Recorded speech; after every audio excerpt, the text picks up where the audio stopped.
A depiction of ancient Roman pizza has recently been unearthed in Pompeii. But is it really pizza? Well, kind of, and kind of not. Either way, I am going to do my best to recreate this 2,000-year-old dish long buried beneath the ashes of Mount Vesuvius. Prepare Pompeian pizza, this time on Tasting History.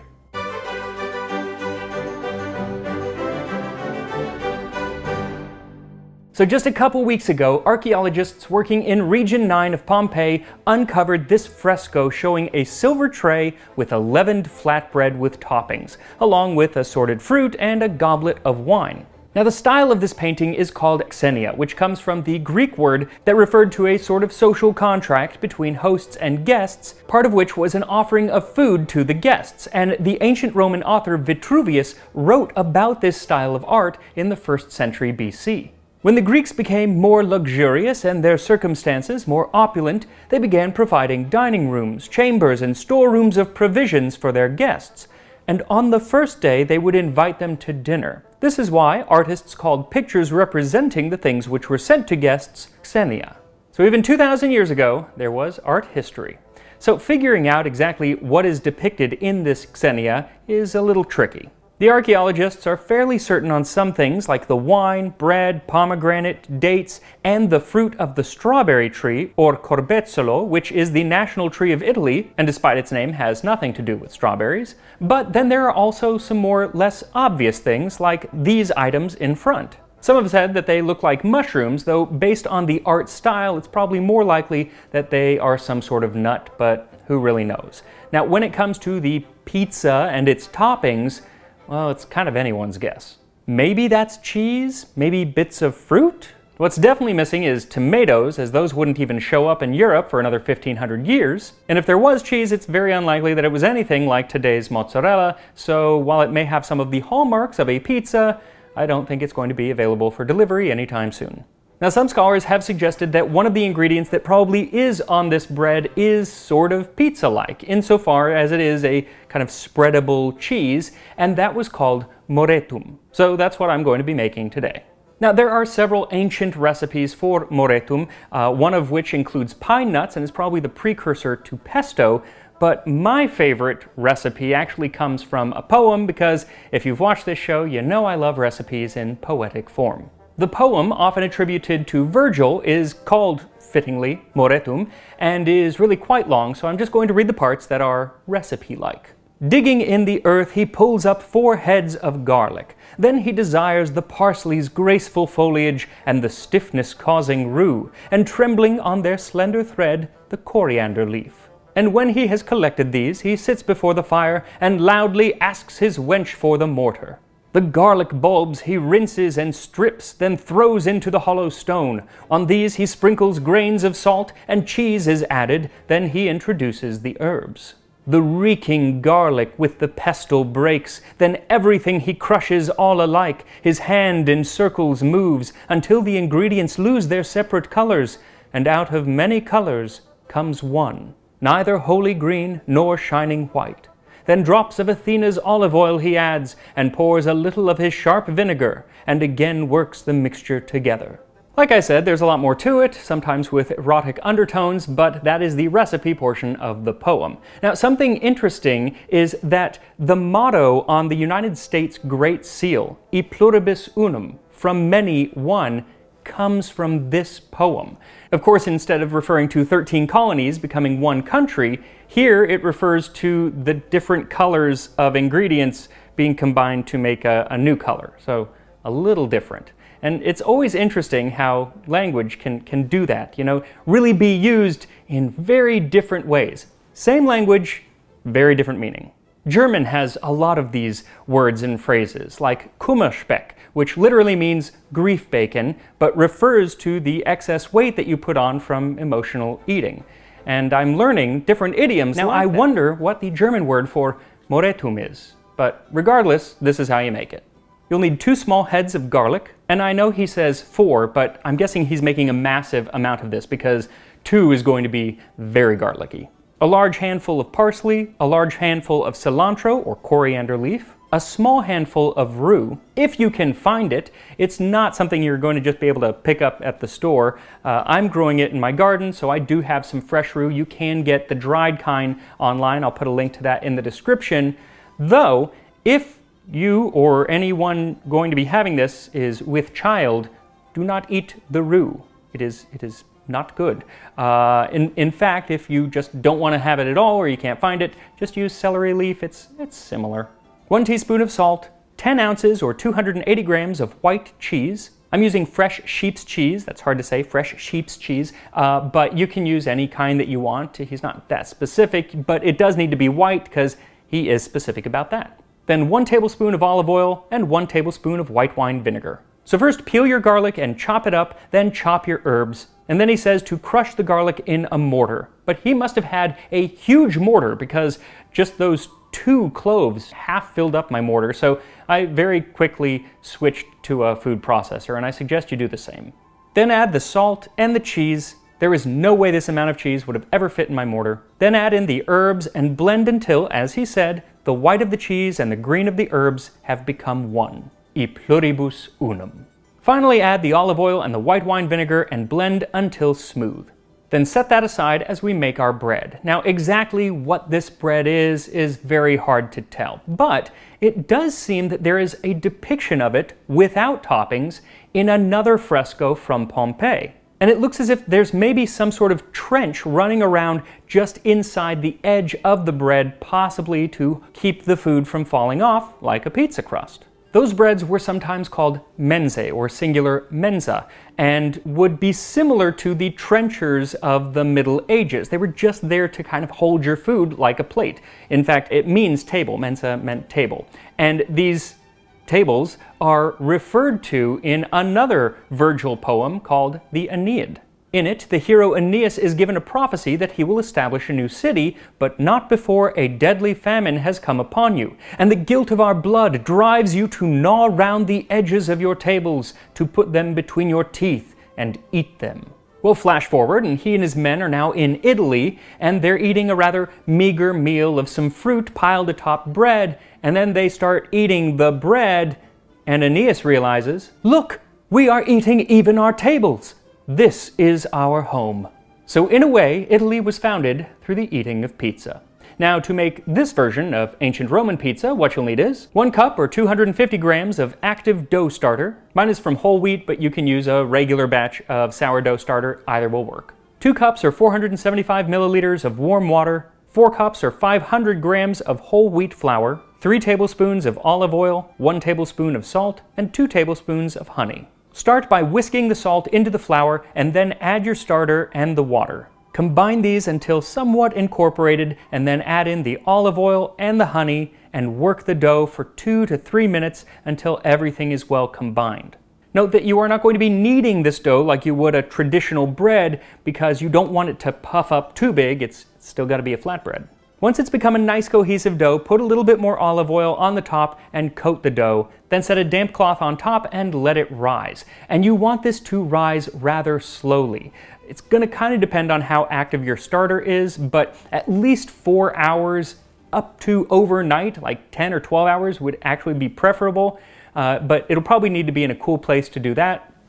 In the refrigerator overnight will work, but eventually it will double in size. And then don't punch it down, again like you would a normal dough, but just gently take it out of the bowl and put it onto a lightly oiled surface. Now we're going to form this into a circle, and you can make one giant pizza, but according to the mosaic, it looks like it's like more of a personal pan pizza, so I divided my dough into fourths and then formed those into circles. And you can use your fingers to make that sort of trench around the edge of the circle, and then put a little bit of olive oil in there to keep that part from rising as much as the rest. Now you can bake these on a baking sheet, but if you want to more mimic that ancient Roman oven style, then you can put it on a hot pizza stone in your oven. Either way, you're going to heat the oven to 500 degrees Fahrenheit or 260 Celsius, and then take that round piece of dough and set it on the stone. Now I very quickly realized that my ability to move round dough from one place to another into the oven is lacking. So I quickly started putting some parchment underneath the dough, just better to transfer it. Then you can bake it for like 2 minutes, and then the parchment will just come right out, and you can finish baking it on the stone for another 8 minutes. And while it finishes in the oven, let us look at what else the archaeology of Pompeii can teach us about ancient Roman baking. A cloud from the mountain was ascending. My uncle was now so close to the mountain that the cinders, which grew thicker and hotter the nearer he approached, fell into the ships, together with pumice stones and black pieces of burning rock. The courtyard which led to his friend's apartment was so nearly filled with stones and ashes that if my uncle lingered any longer, it would have been impossible for him to have made his way out. That was Pliny the Younger describing the hours before his uncle, Pliny the Elder, died a victim of Mount Vesuvius. He had gone there to save some friends of his who were trapped and could only get out by sea, and being the commander of the fleet in the area, he had ships. Now Pliny the Elder did escape that villa as it filled up with ash and pumice, but he died soon after on the beaches from noxious gases coming down from the mountain. But little did he know that that ash that was burying his friend's villa along with the cities of Pompeii and Herculaneum, well, that ash would also preserve those places better than perhaps any from the ancient Roman world. Cold comfort to him, but a boon for us 2,000 years later who can learn so much about ancient Roman life from those sites. From the city's gladiators to its brothels to, of course, its food. And speaking of brothels and food, hic habitat felicitas. Here dwells happiness, sometimes translated as here dwells good fortune. And those words are inscribed along with, of all things, a phallus, and then hung above not a brothel, but a bakery. Because happiness indeed, bread is good fortune. Bakeries, or pistrina, are all over the archaeological sites at Pompeii and Herculaneum, about 35 having been found so far. One of the most famous is the bakery of Modestus, which, when excavated in 1862, included 81 loaves of abandoned bread, the baker having fled the city with his baking still in progress. These loaves were the panis quadratus, perhaps the most famous bread of ancient Rome, which is depicted on several frescoes from Pompeii and is made of 8 sections formed by 4 lines, hence the quadratus. And I did an entire video on this bread way back when I first started the channel. I think it was just a few months in, so I'll put that, and you'll have to forgive the fact that I'm pretty sure I have no facial hair in that video. Now, another famous bakery is that of Popidius Priscus, and it's because his mill room, where he has his giant millstones, is so well preserved. He had 4 large millstones made of basalt lava, and these were usually turned by donkeys. There's actually an ancient Roman poem called The Golden Ass by Lucius Apuleius Africanus that describes this process. The poem is about a man who happens to get turned into a donkey, and then it's his first-person narrative of life as a human turned into a donkey. And at one point he gets sold to a miller and walks into one of these rooms with the millstones. There numerous beasts endlessly turned millstones of different sizes, not only by day, but all night long the ceaseless turning of the wheels perpetually made flour. I was harnessed to the largest wheel, my head covered with a sack, and I was given a shove along the curving track. There are occasions where it was people doing this back-breaking work, though usually the stones would be quite a bit smaller, either slaves or the impoverished people who would just do anything for any kind of work. Even one of Rome's most famous playwrights, Plautus, was reduced to doing this work after he lost all of his money in a shipping accident. He would take a hand mill, a quern, and go door to door asking people if they had any grain to be milled.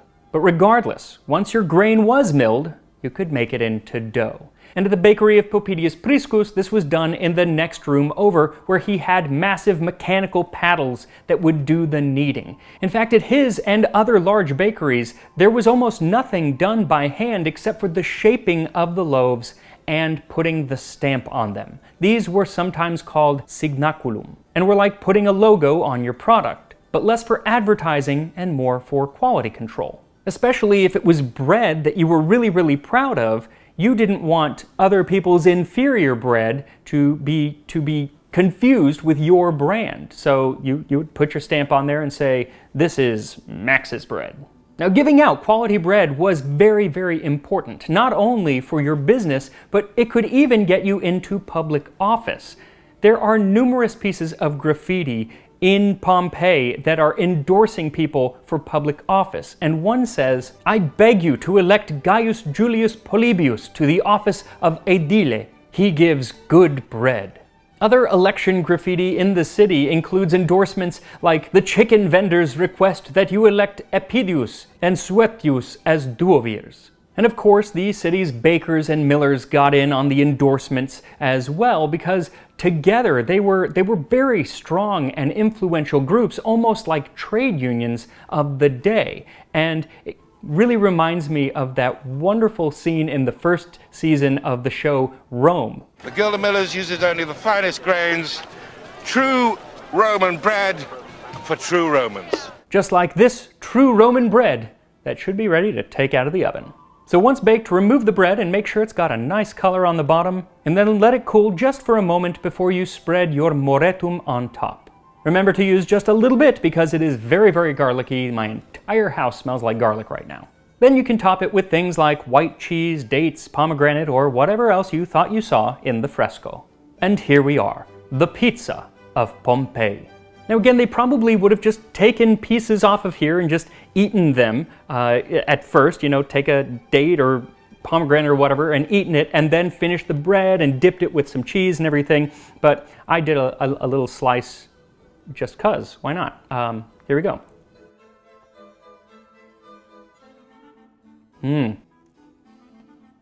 So garlicky. Like, to the point of spiciness when you have so much garlic, but it's actually delicious, but it is garlicky. I actually want to just try the bread because it does kind of overwhelm. I put too much garlic on there. Or not too much garlic, too much of the moretum. That bread is so flavorful. True Roman bread for true Romans indeed, or for true Maxes. But I also think that, like, if you have it with other things, you can't see this, I'm trying to grab I've got some cheese on there, the moretum, and some pomegranate.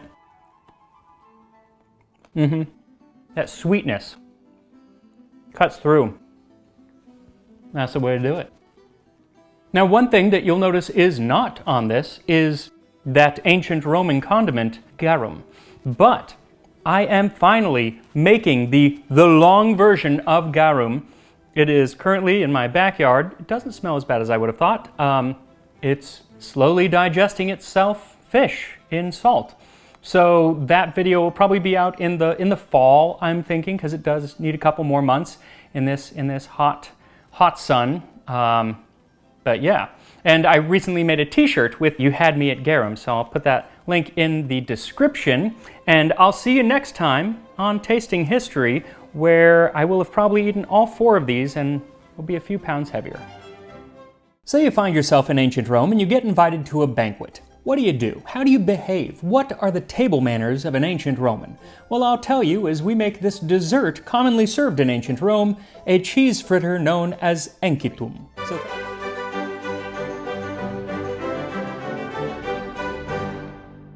So last week I did a video on how to host a dinner party if you were in ancient Rome. Well, today I'm going to tell you what you would do should you be invited to said party.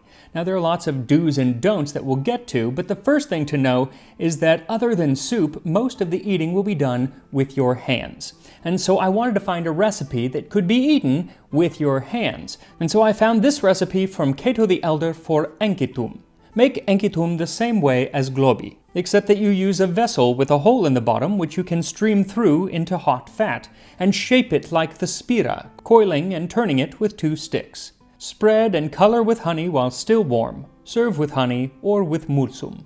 Now, since these are fried in oil, they're going to be too hot to eat with your hands right out of the pan, so you'll have to wait to let them cool, unless you are like a certain dinner guest described by the author Athenaeus. I remember a glutton so shameless that at the baths he used to hold his hand in boiling water and gargled hot water so that he became immune to heat. Consequently, he was the only one who ate anything when the food came at dinner, because everyone else had to wait for the food to cool off. That, dear viewer, is not good manners in ancient Rome or today. Now, this recipe for enkitum is sort of a combination of two dishes that I've actually made before. The first is jalebi, which is an Indian version of a sweet that can be found all over the Middle East and the Mediterranean. And the other is globi. Kato says that the dough is made the same way as globi, and that's something that I made when I first started the channel and is still one of the more popular recipes in the Tasting History Cookbook. And that recipe says that the dough or batter is made of soft cheese and spelt flour, so that is what you will need for this recipe. 2 cups or 480 grams of ricotta cheese and 2/3 cup or 80 grams of spelt flour, though you can actually use any whole wheat flour that you want. Then 1/4 cup or 85 grams of honey, some optional white poppy seeds, a popular topping for any honey-covered dessert at the time, and about 1 liter of fat for frying. There were 2 popular fats for frying at the time, either lard or olive oil, and I'm going to be using the latter. Before we get frying, we need to actually make our batter. So start by sifting the flour into a large bowl and then add in the cheese and mix. And you want to mix it thoroughly until you have a nice, smooth, homogeneous batter. And the consistency is going to vary depending on the cheese and the flour that you use, but I found that you want the texture of like toothpaste. There is probably a better culinary description that I could use, a comparison, but I'm sticking with toothpaste. Then the recipe says that the batter should be pushed through the hole in the bottom of a cup or a bowl. If you don't have that, then a piping bag is actually going to work best, and that's what I used. So fill a piping bag with the batter, and then it is time to fry. So heat a pan with either lard or olive oil until it reaches between 325 and 350 degrees Fahrenheit. Then through about a 1/4 inch hole in the bottom of the bag, pipe a spiral of dough. This is what the author, Cato the Elder, calls the spira. Let it fry for about a minute on that first side, and if it seems to be stuck onto the bottom of the pan, just gently release it after about 30 seconds into frying. Any sooner and it won't be firm enough and it'll fall apart, but if you wait too long, it will burn. After about a minute of frying, carefully flip it over and continue to fry on the other side. You're looking for a nice golden brown color. And really the hardest part is just keeping an eye on the temperature to make sure it stays in that 325 to 350 range.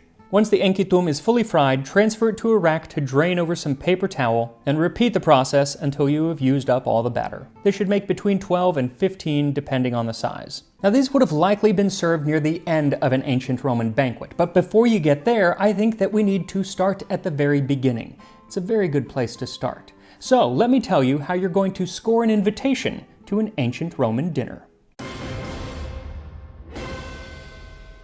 If you want to be invited to a dinner in ancient Rome, it's important not to seem over-eager, just as today it was seen as unbecoming back then, though at least the poet Martial is honest about his over-eagerness. "I angle for your dinner invitations. Oh, the shame of doing it, but I do it." And when he didn't get an invitation, he got rather spiteful, and he wrote about it in verse. "Because you're always giving splendid dinners and never ask me, I've planned my revenge. I'm so offended by now that if you beg me, please come to my house on bended knees, what will I do to you? I'll show up." Definitely a bit eager. Though, if you are one of those people who has to angle for a dinner invitation, and we've all been there, then one of the best places to do it is actually at the baths, because it was at the baths that most of the wealthy Romans spent the hours leading up to dinner. So there you're more likely to get one of those last-minute invitations to dine, even if you have to wear the host down like Monogenes did. Whether you are in the hot room or anywhere else in the baths, there is no escape from Monogenes, although you may try with all your might. When you pick up your towel, which is dirtier than a child's crib, he will declare it whiter than snow. While you are combing your thin hair, he will say you are styling the locks of Achilles. He will praise everything, admire everything about you, until finally, after enduring 1,000 tedious ploys, you say, "Come and have dinner with me." There's another type of person who can often score these last-minute invites, and it's not because they're begging and overeager or because of flattery, but rather because they make good guests. They're witty and charming and good conversationalists. So, should that be you, then that might be the road you want to go down. I sup with anyone who likes it, provided he has the good sense to invite me. There I make others laugh, and there I praise the host who gives the feast. And if by chance anyone dares to say a word against him, I arm myself for contest and overwhelm him. Then, eating much and drinking plentifully, I leave the house. These sort of guests were welcome at any dinner party, of course, though they did earn themselves the name of parasiti, or parasites, though I'm not sure that it was quite the put-down then, as it would be considered now. And a lot of people had these parasites accompany them to dinner to kind of prop up their ego. But you have to be careful, because even as a parasite, you can go overboard, as was the case with the parasite of Dionysius, who, upon seeing Dionysius laughing in company with some friends, laughed too, even though he was some distance away from them. When Dionysius asked why he laughed when he could not overhear what they said, he replied, "I put my trust in you that whatever was said was funny." Of course, if you are one of the wealthy guests who has been invited to dinner, then you too can invite some of your own parasites and clients who depend on your patronage. Though to be a good guest, you should keep it to a sensible 1 or 2. Plutarch tells of one dinner where a guest named Philippus showed up with so many guests that the host was embarrassed for lack of food. Philippus's faux pas put himself into a bit of a quandary, because it's rude to embarrass your host, but it's also rude to uninvite guests who have already shown up to dinner. So instead, he just told his guests to not eat very much until everyone else had eaten, and then they can eat. Now, provided you are invited to dinner, it is rude to show up too early. Marshall actually complains of a friend who showed up at the 5th hour. That is the 5th hour after sunrise, which is like 11 a.m. for dinner.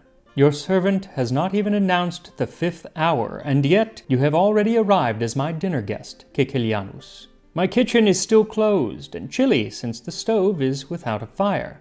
Better you should have come at dawn. Why wait until the 5th hour? If you want breakfast, Caecilianus, you've come too late. Of course, just as rude is to RSVP that you are going and then not attend. I hate that.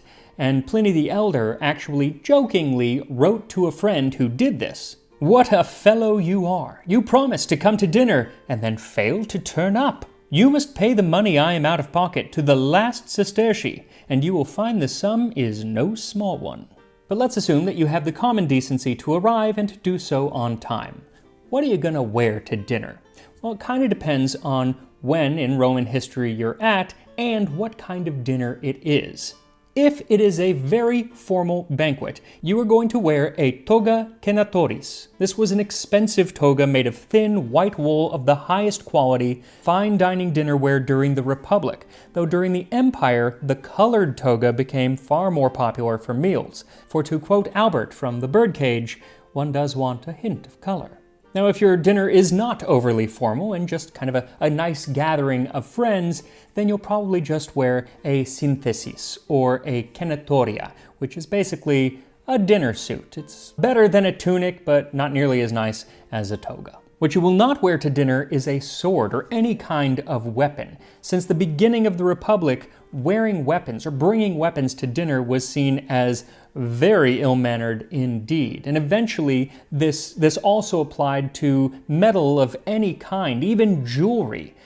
Even their rings would come off before eating. Pliny the Elder said that when we are at table, it is the universal practice we see to take the ring from off the finger. This comes to us from old religious observances. Though other writers describe people simply taking the rings off of their right hand, which is the hand that they would be eating with, and moving them to their left hand. So it probably varied at different times, but still, best not to bring a ring. And since you will be eating with your hands, it is very important that they are clean. But you don't need to worry about washing them before you arrive. Because when you do arrive and you cross the threshold with your right foot first, it's seen as bad luck to cross the threshold with your left foot first, then the servants of the host will come to you and rather ceremoniously wash your hands. Then, as most people wore sandals and open-toed shoes during the time, and the streets could be rather dusty, they needed their feet washed as well. So often the servants would wash their feet, and you wouldn't wear shoes to the actual dinner. Now, there are some occasions where the servants went above and beyond and basically gave you a pedicure. During Trimalchio's feast in the 1st century book Satyricon, some servants washed the guests' feet as others knelt at our feet and with astonishing dexterity cut our toenails. And with your freshly cut toenails, it is now time to eat. And there are a few things that you want to keep in mind, things that you should not do at the dinner table. And you could be forgiven today for thinking that these were common occurrences among the ancient Romans because they've been spread around on the internet. But they tend to be the exception and not the rule. First off, do not vomit at the table. Now, it is true that some Romans practiced this, eating so much that they would purge their stomachs simply so they could eat more. Yes, but unless you are the emperor, I would refrain from doing this, as most of the records that we have talking about this practice are indeed about the emperors. Like Suetonius wrote that the Emperor Vitellius would eat 4 full feasts every day. And this great amount of food he could indulge in due to his custom of frequently vomiting. He also wrote of Emperor Claudius that he was eager for food and drink at all times and in all places. He hardly ever left the dining room until he was stuffed and his thirst quenched. Then he went to lie down at once on his back with his mouth open while a feather was put down his throat to make him vomit. But it's important to note that Suetonius did not really care for either of these gentlemen, and he told these stories not as things that you should be doing, but to show their gluttony. And so it's not a very flattering portrayal of either emperor. And this was actually kind of ascribed to a lot of the really elite upper class. Seneca complained about it in a letter to his wife, saying, "From all over, luxurious people import everything known to a finicky taste. Things are brought from the furthest ocean that a digestion ruined by delicacies can hardly take. They eat to vomit, and they vomit to eat. They don't even see fit to digest the feasts for which they searched the whole world." So did some Romans do this? Yes, but does it seem like something that you should be doing at dinner? No, it does not. And let me use this time to once again remind you that while the vomitorium was a real thing, it was not a room to vomit in. It refers to the passageway that allowed for quick evacuation of patrons from an amphitheater. Now, something else that you should not do that many Romans did do is belch at the table.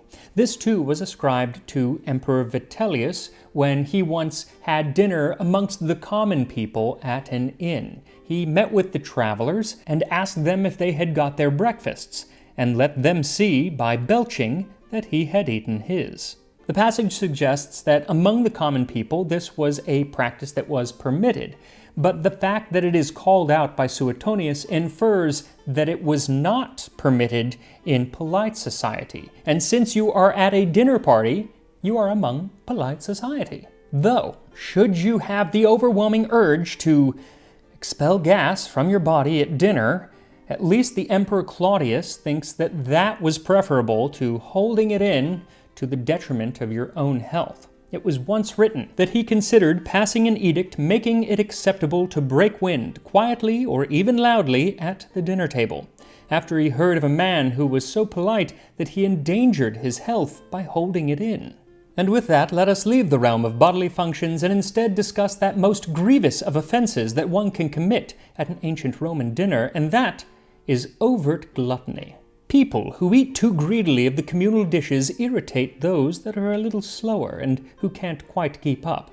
I don't consider it a good start to a pleasant evening if there is mistrust, squabbling, pilfering, and elbowing among the guests. Such behavior is ill-mannered and rude.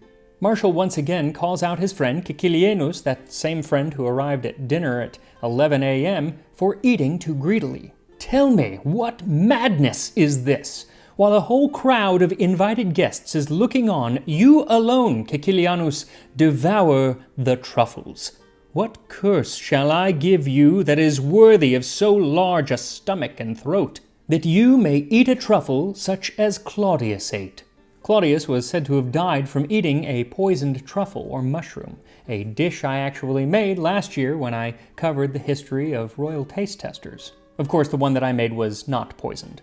Now, while it is obvious that you shouldn't overindulge and eat all of the food that is meant for other guests at dinner, it is also ill-mannered to take too much of that food to go. Something that, again, Marshall's friend Caecilianus was guilty of, and it makes me wonder why he kept inviting him to dinner. He wrote of his friend, "Whatever is placed on the table, you sweep up left and right. You hide these things in your greasy napkin and give them to your slave to carry home. The rest of us recline at the table, relaxed and inattentive. If you have any feeling of shame, Caecilianus, return the dinner to the table. It is not for tomorrow that I invited you to dine." The thing is, while Caecilianus was clearly overdoing it, taking food at the end of a meal to go wrapped up in your napkin was not uncommon at all. And that reminds me, another thing that you need to make sure you bring to dinner is a napkin. The Romans brought their own napkins to dinner, and there were two sizes. There was the sudarium, which was small like a handkerchief, similar to a napkin that we would use today, and then the mappa, which was much larger, almost like a small tablecloth. And you would lay this on the sofa in front of you, between you and the table, so that when you're picking up food, if you drop any, it's not getting on the nice upholstery. Now, both type of napkins could be a simple piece of cloth, but more often it was kind of a way to show off. And so they would be very nicely embroidered, or in the case of Trimalchio, from Trimalchio's feast, he had a purple band on his, and that was the color that was really reserved for the imperial family. And with the niceness of these napkins, it is not uncommon for once in a while they go missing. So I shouldn't have to tell you this, but it is rude at dinner to steal other people's expensive napkins. Asinius Marrucinus, you certainly don't use your left hand in a very polite way. While we sit here joking and drinking and not paying attention, you are stealing our napkins. Do you think this is cute? Well, you're wrong, you ill-mannered fool. The behavior is ugly and vulgar, and so either expect me to write 300 scathing poems about it, or return my napkin to me. It is not the cost of the napkin that worries me, but that it's a souvenir from my drinking buddy. So don't be a glutton and don't steal other people's napkins. I feel like even today, those would be common table manners. But there are some table manners in ancient Rome which today you might think are considered a little rude, like just throwing your trash on the ground. Whether it's a bone, oyster shell, or pit, you just toss it to the ground when you're done. Because as the meal goes on, instead of placing your gnawed chicken bone back on the communal plate, you simply toss it to the floor. Now, sometimes the floor is plain concrete, but others are fine mosaics, which today you would never dream of tossing trash upon. But in ancient Rome, it was so common that they actually made floor mosaics that looked like it already had trash on it. Pliny the Elder talks of one of the finest mosaics he had ever seen being done by an artist named Sossus. He laid a mosaic known in Greek as the unswept floor due to the fact that it depicted the remnants of a banquet lying upon the floor. Another bit of etiquette in ancient Rome that you might find rather baffling is pouring water on the ground underneath the table, and Pliny the Elder explains why this is. He says, if when eating we happen to make mention of a fire that has happened, we avert the inauspicious omen by pouring water beneath the table. Now, some table manners might only apply at some people's houses, so keep an eye out to see if there are any house rules written upon the walls. In Pompeii, there was a homeowner who decided to write on the walls of his dining room that guests should keep your lascivious looks and bedroom eyes away from another man's wife. Maintain a semblance of decency on your face. Be sociable and put aside, if you can, annoying quarrels. If you can't, go back to your own home. Perfectly acceptable house rules, I should say, and I'm really, frankly, appreciative that he wrote them down so we can know what to expect, because I bet there are lots of little pieces of ancient Roman etiquette that were never written down, so we don't even know that they exist. So you, being in ancient Rome at a dinner, might see some things that are a little bit odd. And if that happens, then you should just take a page out of the Satyricon, when Petronius wrote that I cursed my own stupidity and quickly shut up to avoid others noticing that I am not accustomed to dining in distinguished company. And just keep in mind that while table manners are important, what's really important is that you are there, enjoying everyone's company and engaging in conversation. We invite one another to dinner not merely to eat and drink, but to eat and drink together. Sadly, I am alone in my kitchen right now, so I will be eating all by my lonesome these ancient Roman fritters. So once all of your enkitum are fried, drizzle a bit of honey over the top, and it helps if the honey is slightly warmed. Then you can sprinkle some white poppy seeds as well, or just go straight to eating. And here we are, enkitum, to be served at an ancient Roman dinner. Now he says that these could be drink with like a honey drink or mulsum. Honey drink probably being like a mead, or mulsum, which is honey and wine that's mixed together. But I don't have those on me, so I'm just going to have them as is. It's kind of falling apart. It doesn't hold together super well, but here we go. That's really good.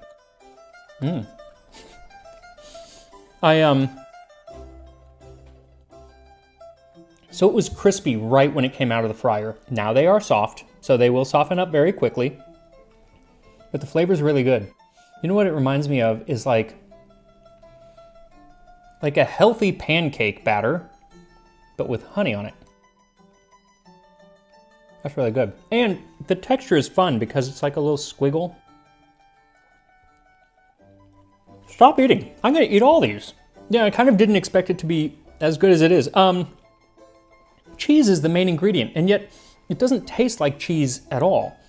Like I said, it tastes like pancake batter, but the texture is kind of like squishy on the inside. Like I said, they were crispy on the outside. I wish I could have kept that, but that lasted for all of like 2 minutes and they soften up. The cheese is really good. It just doesn't taste like cheese. I don't know. They're really good. You should make these. They're kind of tricky, I'm not gonna lie. About half of them that I made did not turn out well.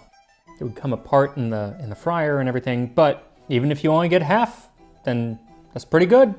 And they're worth making. So make these, go to an ancient Roman dinner party if ever you find yourself in ancient Rome, and I will see you next time on Tasting History. The year is 122 and the Roman Empire is absolutely killing it. And you, a Roman legionary, have just been posted to Emperor Hadrian's brand new 73-mile-long wall in Britain, Hadrian's Wall. Clever name. Now, you know that you should be watching out, protecting the empire from marauding wildlings or Caledonians, but all you can think is, what's for dinner?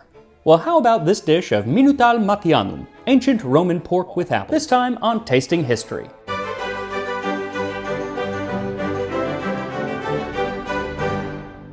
So last summer I actually got to visit Hadrian's Wall along with a large fort just south of the wall called Vindolanda, which was actually built before the wall in the year 85. And besides getting to see the ruins of the fort itself, they also have this fantastic museum filled with all of these artifacts found at the site that give you an idea of what daily life at the fort was like. Everything from swords and coins to the things that really interest me, like cooking pots, amphorae for holding wine and garum, and even oyster shells with a little tool for eating them. They've also found hundreds of fragments of writing at the site from as early as the late 1st century. And a lot of them mention food, giving us an idea of what those people stationed at the very frontier of the Roman Empire would have eaten. Now, since they are just fragments of writing, we rarely get the full picture of what they were eating or what they were doing, but in just 2 fragments, we do get a good idea that they were eating a lot more than just bread and pulse or porridge. They had a really wide variety of food available to them. One even mentions pork, specifically pork crackling, trotters, Flavius Cerealis to his Brocus. Greetings. If you love me, brother, I ask that you send me some hunting nets. Emotionally manipulative, but relatable. Now, in another fragment, they talk about a lot of ingredients that would have excited any ancient Roman gourmand. Bruised beans, 2 modi. Chickens, 20. 100 apples, if you can find nice ones. 100 or 200 eggs, if they are for sale there at a fair price. Mulsum, honey-flavored wine. 8 sextari of garum, a modius of olives. So with some of these ingredients, along with others that we know were available at Vindolanda at the time, we can recreate this dish from Apicius for Minutal Matianum. A recipe likely named after Gaius Matius, who was a friend of Julius Caesar and was known for his facility in the art of topiary as well as his love of cooking. He's thought to have actually written 3 cookbooks at least, or collections of recipes. Unfortunately, they don't survive, but this recipe might be based on one of those. Though he also had an apple named after him, so it's possible that it's simply named after the apple. Now, we don't know for sure that they ate this dish at Vindolanda or Hadrian's Wall. It's merely conjecture. It's possible, but it's conjecture. And a lot of ancient Roman history is based on some conjecture because there are a lot of pieces of history missing. Let's get back to this recipe. Put oil, garum, stock, chopped leek and cilantro, and small ground meatballs in a pot. Chop previously cooked shoulder of pork with skin into cubes, cook all together. Halfway through cooking, add cored and diced Mathian apples. While it cooks, grind pepper, cumin, cilantro, and coriander seed, mint and silphium root, pour in vinegar, honey, garum, defrutum, and some of the cooking liquid. Adjust the flavors with vinegar, bring to a boil, add broken tracta to thicken, sprinkle pepper, and serve. So it is a lot of ingredients, and you can save yourself some time by buying some ham or some pre-cooked pork, but you can also make your own pork shoulder using an ancient Roman base of olive oil, salt, pepper, and some honey. Slather that on the pork, and then put it in the oven at 450 degrees Fahrenheit, 230 Celsius for about 15 minutes, and then lower the temperature to 275 degrees Fahrenheit, 135 Celsius, and cook for about an hour per pound, or until the center hits a temperature of at least 165 degrees. Now, all you need for this recipe is 1 pound or 450 grams of the pork shoulder cut into cubes, but most pork shoulders are quite a bit larger, so you'll have some for lunch tomorrow. Then take 1 tablespoon of olive oil and heat it in a pot, then add 3/4 of a pound or 340 grams of pork or ground beef formed into little balls, and you may want to add some egg to help bind them. Also add a cup of chopped leeks, then let them cook for 8 to 10 minutes or until they start to brown, then deglaze the pot with a cup or 235 milliliters of chicken stock and 2 teaspoons of garum. So if this is your first time watching one of the ancient Roman recipes here on the channel, garum is the ancient Roman fish sauce that is in absolutely everything that they made, though usually it's actually just the liquid part, which was called liquamen. And modern versions of it do still exist, so I'll put a link in the description to where you can get some of those. But the very first episode that really made this channel take off a few months after I started it was when I made garum. Though I made garum using a Byzantine recipe for quick garum because I was living in a tiny apartment and I didn't want, fish guts on my table for months at a time, because that's what it takes to make real garum. But now I have a backyard, so I'm doing it. In a couple weeks, or as soon as it warms up a little bit, I am going to start true garum, which does take several months, and I'm going to do a whole video on it once it's all done. But if you want to follow along with the process, just follow me on Instagram, Tasting History with Max Miller. I'm going to document the whole thing. Now, after you've added the garum to the pot, toss in a small handful of chopped cilantro as well as the pound or so of pork. And this will let off some juice, but you're also going to need to add some more stock as it goes. You want to make sure that there's enough that it kind of covers the bottom that it's simmering in, but it's not a soup, so you don't need to fill it up with stock. Then let it simmer for 15 minutes and then add in a pound of sweet apples which have been cored and cut into cubes. Then let this cook for another 20 minutes or until the ground meat is fully cooked. Now, the last thing we need to create is the sauce, but before we do that, I wanted to let you know some of the other foods that would be available to you should you ever find yourself shipped off to Hadrian's Wall. So 2 years ago, I did a video on what the average Roman soldier would have eaten, focusing mainly on what they would have eaten while on the march. And that was laridum ac bucellatum atque acetum. Lard or fatty bacon, hardtack, and sour wine that could have been used to make posca. But most of the soldiers living along Rome's northern frontier were actually living in forts and so had a much more varied and frankly appetizing diet available to them. Now, they would have had 2 main meals a day, one in the morning and one around sunset. And just like in today's military, you were told when you were going to eat. The hour for supper and breakfast is not left to individual discretion. All take their meals together. This was done at the command of a trumpet, as were the hours of sleep, sentinel duty, and rising.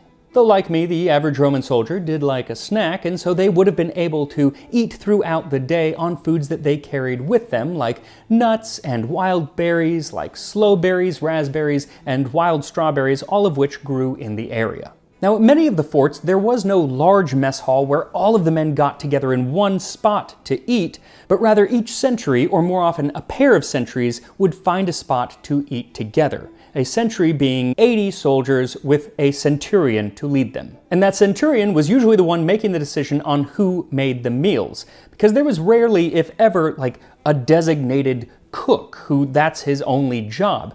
Instead, the men had to cook for themselves, or more often for their small group of 8 soldiers called a contubernium.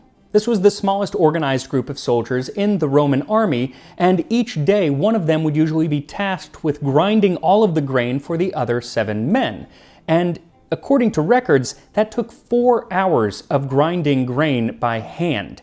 And as someone who has ground some grain by hand for like 20 minutes, I would not last 1 hour in the Roman army. Some of the querns used to grind this grain have actually been found and had the names of their owners engraved on them, like the soldier Africanus or another marked as the property of Victorinus.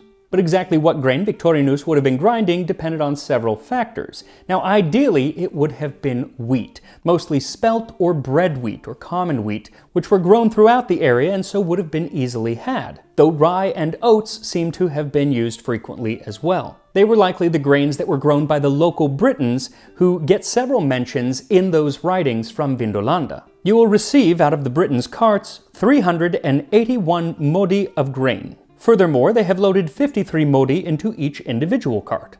But there was another grain that was quite common and far less desirable. Courteous super to his Cassium, greetings, so that you may explain and so that they may get from you barley as commercial goods. Again, these writings are fragments, so things are missing and sometimes it doesn't quite make sense, but you get the gist. He's talking about barley. Barley was one of the most plentiful grains used in the area, but no fighting man would want it for his dinner. Usually it was used for either making beer or sometimes to thicken a pulse or porridge. It was eaten as fodder for the animals or those lowest people in society, the slaves. But there were occasions where a legionary would find himself with a dense loaf of barley bread for his dinner, and that was considered a punishment. In his military manual, Vegetius talks about a certain drill, basically weapons training, and then says the old Romans were so conscious of its usefulness that they rewarded the masters at arms with double allowance of provision. The soldiers who were lacking in this drill were punished by having their allowance in barley. Nor did they receive it as usual in wheat until they showed sufficient proof of their knowledge of every part of their study. No wheat for you. But whether you earned your wheat or were saddled with barley, once ground it would be baked into bread using a communal oven, or several communal ovens. Forts had ovens similar to huge pizza ovens built into the stone ramparts that encircled the camp. This helped to prevent fires breaking out. Though there were times when the loaves were baked on hot coals, especially if you were outside of camp. Even the Emperor Caracalla, who was with the legions in Britain just north of Hadrian's Wall in the year 211, was known to bake his bread this way. With his own hand, he would grind his personal ration of grain, make it into a loaf, bake it in the ashes, and eat it. Just one of the guys. Though I'm sure as soon as he got back to the fort, he was glad that he had more options available than just bread. Because the Roman forts in this area may have started out just to house the troops, but very quickly became like small city centers. Soldiers housed their wives and children, and those families expected more to eat than the typical ration. And with the excellent road system that the Romans built, records from only a few years after Rome conquered the area show that nearly every luxury item in the empire was available at those forts. Amphorae of garum, olives, olive oil, and wine were available to nearly everyone. In fact, evidence shows that wine was being imported to Britain even before the Romans set out to conquer it. And the Romans didn't just import foods, but began growing new foods locally, introducing several types of onion, leek, parsnip, beet, radish, lettuce, cucumber, garlic, broad beans, and a more edible carrot. And by the year 90 or so, the texts from Vindolanda show that soldiers were ordering food that was coming all the way from Syria and northern Africa, from which many of the soldiers also came. There were even some foods coming from the very far east. Spices, roe deer of salt, young pig, ham of wheat, venison for pickling of emmer. And the pigs and ham would have probably been pretty local. In fact, we know some of the names of the people who were tending to those pigs, like in one account of a man who was doling out grain to people around the fort. A count of wheat measured out, from which I myself have put into the barrel. To the ox herds in the wood, 8 modi. To the legionary soldiers on the order of Firmus, 11 modi. To Luco in charge of the pigs. To Father in charge of the oxen. I just think it's so cool that we know that nearly 2,000 years ago, at a fort called Vindolanda on the very northern frontier of the Roman Empire, a man named Luco was tending to some pigs. We also know the name of someone who was very fond of eating those pigs.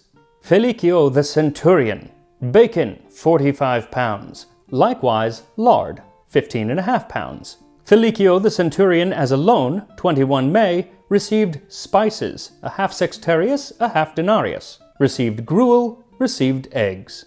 Eggs, bacon, and spices. Felicio was definitely eating well. There are also orders for goat meat, as well as hunting records for wild deer and birds like ducks and swans, as well as salmon, trout, and pike caught from the South Tyne River. Sheep and cattle were also found grazing nearby and could provide both milk and meat for the men and their families. Though for Flavius Cerealis, the prefect of the 9th cohort of Batavians, he impressed his guests with chicken. He entertained the elite of Britain on several occasions, and in the year 104 he entertained the governor of Britain himself, and chicken was on the menu.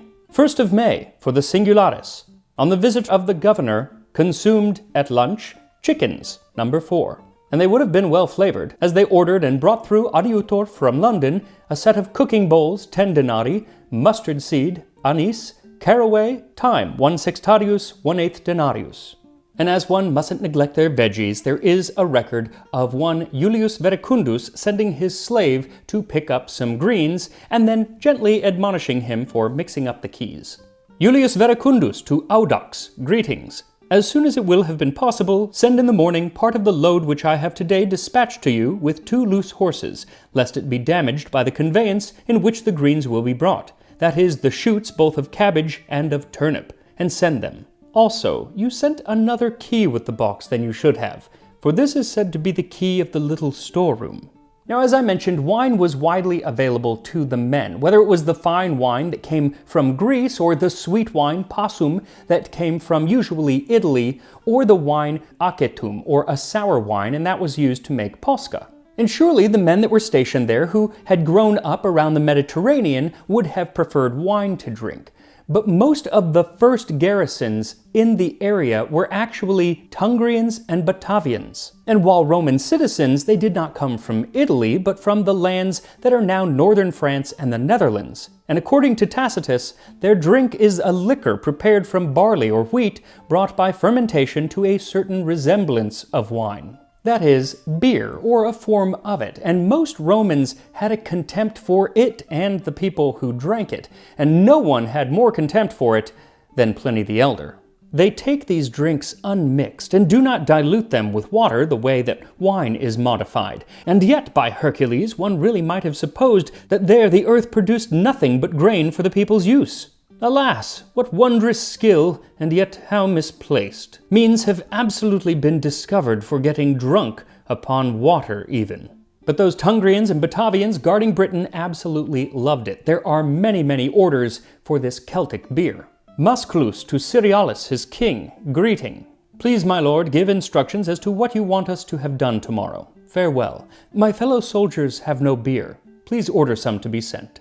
What's interesting is that the word for this beer usually appears as cerveza or cervese, which likely came from a Celtic word for beer, but today in Spanish the word is still cerveza, a bottle of which would actually probably go pretty well with this ancient Roman pork and apples.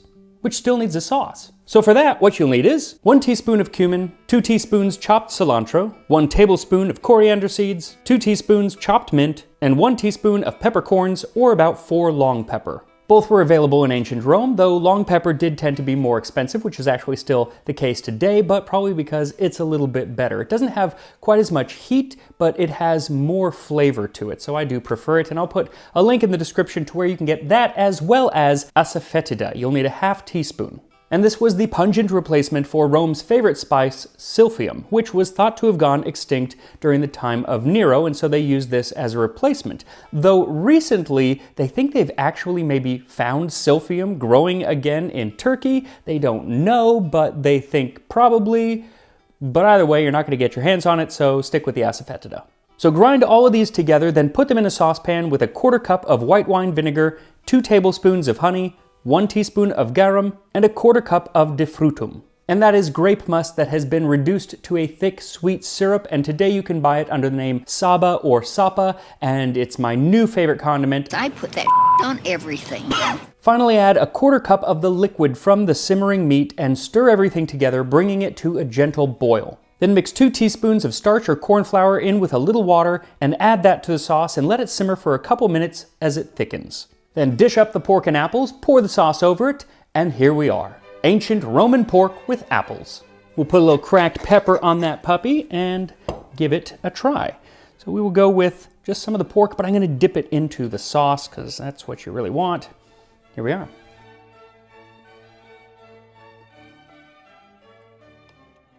I'm going to try some of the apple.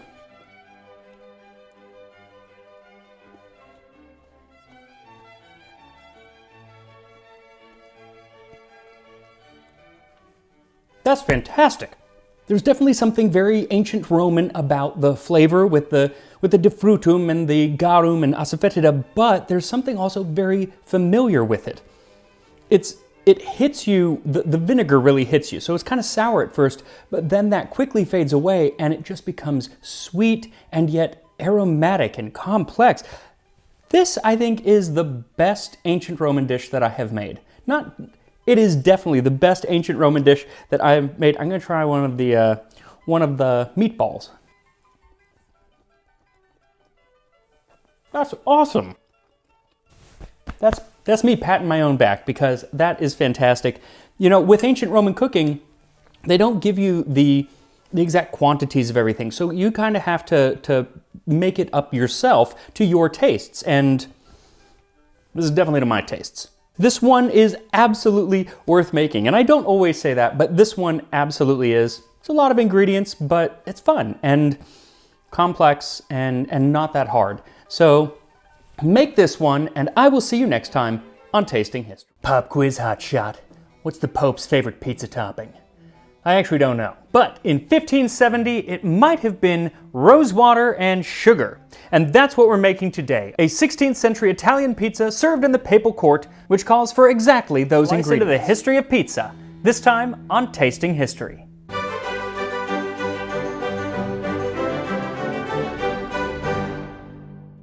So this recipe comes from the Opera di Bartolomeo Scappi, which I did an entire episode on, and I'll put a link up here in the corner so you can watch it, or I'll put one in the description as well. The entire book is filled with recipes that are quintessentially Italian Renaissance, that kind of mixture of sweet and spice that our palate might just be like, what? And this one is no different. Per fare pizza sfogliata ad un altro modo. Another way to prepare flaky pizza. Bring together 3 pounds of fine flour and 2 ounces of yeast starter, 4 ounces of breadcrumb that is soaked in warm water, and enough salt. When the dough is made, let it rest, covered in a warm place to rise, as is done with bread. Then knead it again on the table for a half hour, adding in little by little 2 pounds of fresh butter. Knead until all of the butter has been worked into the dough and it has become soft. Split the dough up into 2 or 3 pieces, and with each piece, make the pizza in a torte pan which has fresh butter in it. Bake it in an oven with melted butter on top. Make several holes on top with the tip of a knife so it will not puff up too much. When it is nearly done, sprinkle with sugar and rose water. This pastry should be baked slowly and serve it hot. So does that sound at all like a pizza to you? No, not really, but frankly, the definition of pizza, it's kind of weird. I mean, look at Chicago-style pizza. It's basically soup. Anyway, for this recipe, what you'll need is 4 cups or 480 grams of bread flour, a quarter cup or 60 grams of high yeast biga. This will need to have a much higher yeast and flour content than your typical sourdough starter, so it might take you a little while to make that or just add in more yeast. If you just want to use dried yeast, I'd use about a teaspoon. 6 tablespoons or 60 grams of breadcrumbs soaked in 1 cup or 120 milliliters of warm water. An additional half cup of water. 2 teaspoons of salt. 1 pound or 400 grams of unsalted butter cut into pieces. So usually during Scappi's time, butter would have a lot of salt in it, more than we'd be used to, but he specifically in this recipe calls for fresh butter. So my thought is that he's not adding the salt because the salt was added as a preservative. I don't know that, but he also calls out salt individually in the recipe, so we're doing unsalted butter and just adding salt where we need. 2 tablespoons of melted butter, 1 tablespoon of sugar, and 1 teaspoon of rose water. Now you'll notice that these are not the exact quantities that Scappi called for because he must be making a pizza to feed, well, the entire papal court, which he probably was. I cut everything in half, and it's still a lot of dough. So first, whisk the salt into the flour, then add your yeast and soaked breadcrumbs, and then mix everything together. Then add in the additional half cup of water, but only as much as you need to make it form a dough. This dough ends up being super sticky once you add in all of the butter, so don't add any more water than you need to get it to come together. If you need to add more later on, you can, but it's going to be real sticky. Then knead the dough for about 10 minutes until the dough starts to smooth out. Then put it in a lightly greased bowl and cover, allowing it to double in size. Now depending on the yeast, it could take 2 to 4 hours to rise. Mine took about 4, but it was so worth the wait. Plus, it gave me time to pour myself a glass. Once the dough is risen, punch it down and turn it out onto a lightly floured surface. Stretch it into a square or rectangle and scatter a few pieces of butter on top, then fold it over to cover the butter. Then knead it until the butter is fully incorporated. Then do this again, and again, and again until all of the butter is incorporated. Pro tip, use a stand mixer if you got it. Also, as you add butter into this dough, it is going to get super sticky. And if it becomes too sticky to work with, which it probably will at some point, just add some more flour. 1 or 2 tablespoons at a time, just to keep it, in dough form rather than like liquid butter form. Fattening. Once all the butter is incorporated and the dough is silky smooth, divide it into 3 pieces, then let it rest, preferably in the refrigerator, for about a half an hour. And while you wait, preheat your oven to 350 Fahrenheit or 175 Celsius. Then butter the bottom and the sides of a large pie or cake pan. It's going to work best if you have one of those false bottom cake pans. It's just easier to get out, but you don't need it. What you do want to use is the biggest frickin' pan that you can find, because even halved, which is what I'm doing, this recipe calls for a lot of dough. You can also half what I'm doing, which is a quarter of what Scappi's doing, because, I mean, if you don't have a 10-inch cake pan, which is what I used, half it. Once the dough is rested, roll it into discs the diameter of the pan and form the pizza by layering the dough pieces in the pan on top of each other. Then top it all off by brushing on a layer of melted butter. Then, using a knife, poke some holes all over the top to keep it from puffing up too much. Then set the pizza on a lined baking sheet and bake for 1 hour and 15 minutes. Now that is a long bake time, but it's because it's a lot of frickin' dough. But that gives me time to top off my glass of wine and tell you how we got from this pizza to this pizza. So when tracking the history of pizza, we really have to figure out where to start, because if your idea of pizza is just some flatbread with stuff on it, then the ancient Greeks, Egyptians, and Indians had pizza. But I don't consider naan with some oil on it pizza. In the 6th century BC, Persian soldiers under Darius the Great baked flatbread on their shields and put cheese and dates on top. Closer, but pizza? I mean, they didn't call it pizza, and frankly, if you're going to call that pizza, then you have to call pancakes that have syrup and berries on it pizza, and then where do you draw the line? Is tostada a pizza? No, I don't think so. Well, then when does pizza become a thing? Well, the very first mention of pizza using the word pizza comes from 997 in Gaeta, Italy. It was found in a contract between Bernardo, the son of Duke Marino II, and the Bishop of Gaeta. And basically, if Bernardo wanted to use the bishop's mill, then every year on Christmas Day, you and your heirs must pay us 12 pizze, 12 pizzas. And similarly, 12 pizzas and a couple of chickens on the day of Holy Easter of Resurrection. So even before our papal pizza today, bishops were eating it. Very popular dish amongst the clergy. Now the first recipe for something called pizza comes from 1524 in the Manoscritto Lucano. And then, some years later, in 1570, we have 5 pizza recipes in Bartolomeo Scapi's opera, which we are making one of today. Scapi is also the first mention of that link between Naples and pizza. To prepare a torte with various ingredients called pizza by Neapolitans. Though some of the ingredients include pine nuts, dates, figs, raisins, and cinnamon, none of which are available at Domino's. Maybe at Papa John's, though.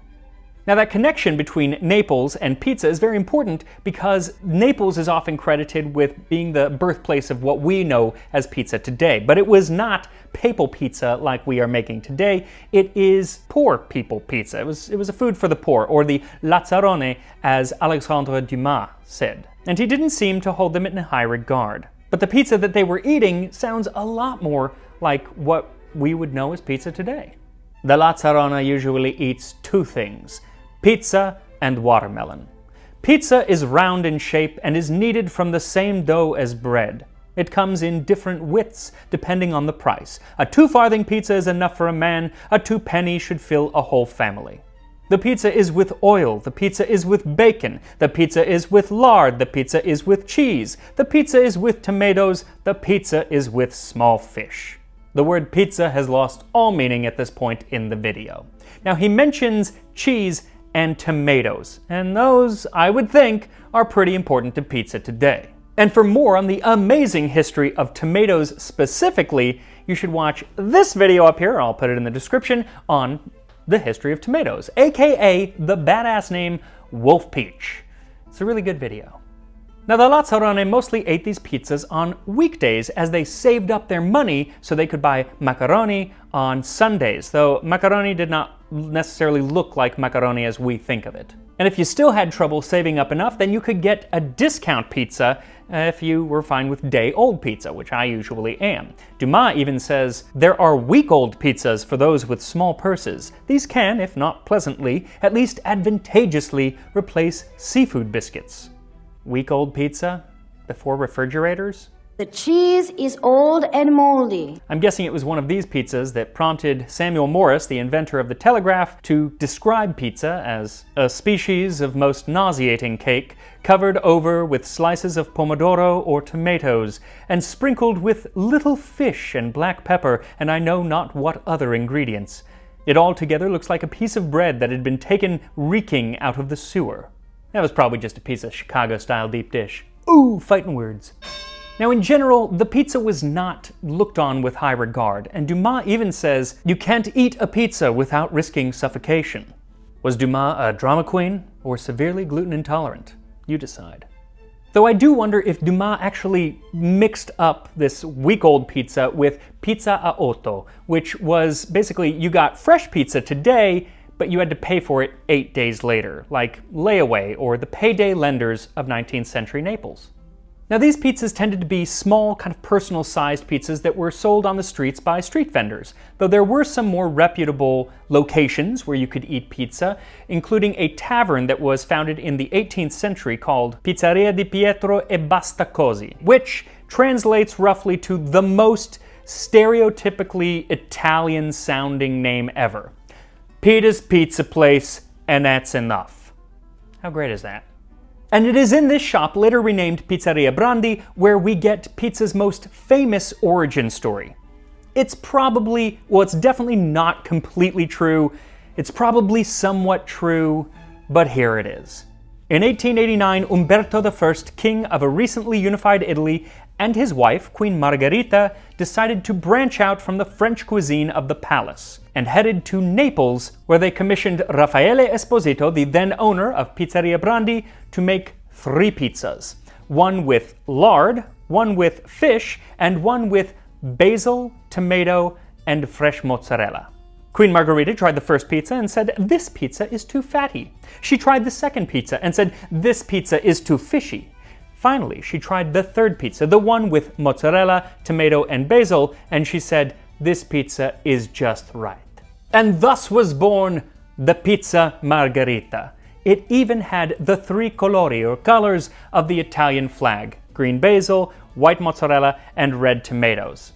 Again, probably not entirely true. Well, it's definitely not entirely true, but there might be some truth to it. But Naples says that this is how it happened, and the story is just too good not to accept without question. But even with the Queen on board, pizza still stayed a food of the poor, and thank God it did, because those were the people who brought it to America. In the late 19th and early 20th century, poor Italian immigrants brought pizza to the streets of New York City. Now, pizza was being sold all over the streets of New York, especially in Little Italy, but the first place that is credited with the first pizza, because they went and got a license, that's why, is called Lombardi's on Spring and Mott Street in Little Italy, and that is just 1 block from my first New York apartment. It was so small, great area, but it was so small that my bedroom door could not open all the way because I had a twin bed in there, and that got in the way. So, could you really call it a bedroom if it can't fit a bed? But pizza still really hadn't taken off outside of the Italian-American community. For that, we would have to go to war. When our brave boys returned home from fighting in Italy in WW2, they brought back a love of Italian food. And one of those Italian foods was pizza. It was the perfect food for the new suburban lifestyle. It could be made at home, or it could be made for delivery, and pizza places started popping up in cities all over the country. In 1958, Pizza Hut opened. Pizza the Hut! And in 1960, Tom and James Monahan bought the Michigan pizzeria Dominic's and changed the name to Domino's. This is also when frozen pizza was becoming popular, and I do love a frozen pizza. To this day, I cannot do Halloween. Halloween has to start with a Red Baron pizza. I do not know why, but every Halloween I eat myself an entire Red Baron pizza all by myself, just as I did when I was a little kid. I was a chubby kid. I was a big kid. I wore husky pants, but man, I do love a Red Baron pizza. I only do it once a year now, though. What's interesting is that back in Old Italy, pizza still hadn't really gotten out of Naples and a few other places like Sicily. But when American tourists started showing up in Italy and they wanted pizza and Pisa, the other parts of Italy had to step up and start making their own kinds of pizza. And it didn't go great at first. Some of the country was so bad at mimicking Neapolitan pizza that the city of Naples founded AVPN, or the Associazione Verace Pizza Napoletana, which laid the groundwork for what makes pizza pizza. But I think that it was a little too late. The cat was already out of the bag, because here in America we were making sushi pizza and pizza bagels, and we had really done whatever we want with pizza. Heck, you could even come over to my house later tonight and have yourself a pizza with rose water and sugar, because I'm pretty sure my pizza's about done. So at 1 hour and 15 minutes, open up the oven and quickly brush on the rose water and sprinkle with sugar. Then let it bake for another 15 minutes or until it's baked all the way through. And then your papal pizza is ready to eat. And here we are, Scappi's pizza from the Italian Renaissance. Now this is a real pizza work. So, it smells amazing. I mean, it smells like fresh, it kind of smells like croissants. I let it cool. You need to let it cool before you cut into it, because the butter needs so much butter. Here we go. Let's give this a taste. I don't think maybe it overrose, or I'm not sure. It's gonna be fine.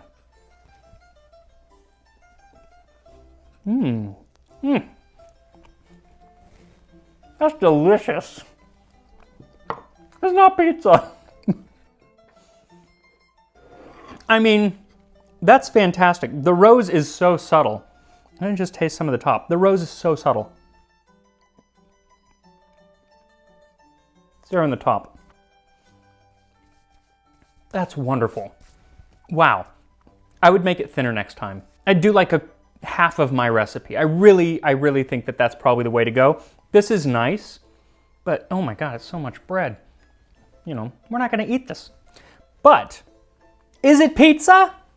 I mean, it's called pizza, but I think it would be like if somebody said, hey, are you a doctor? And I said, yes, I'm a doctor.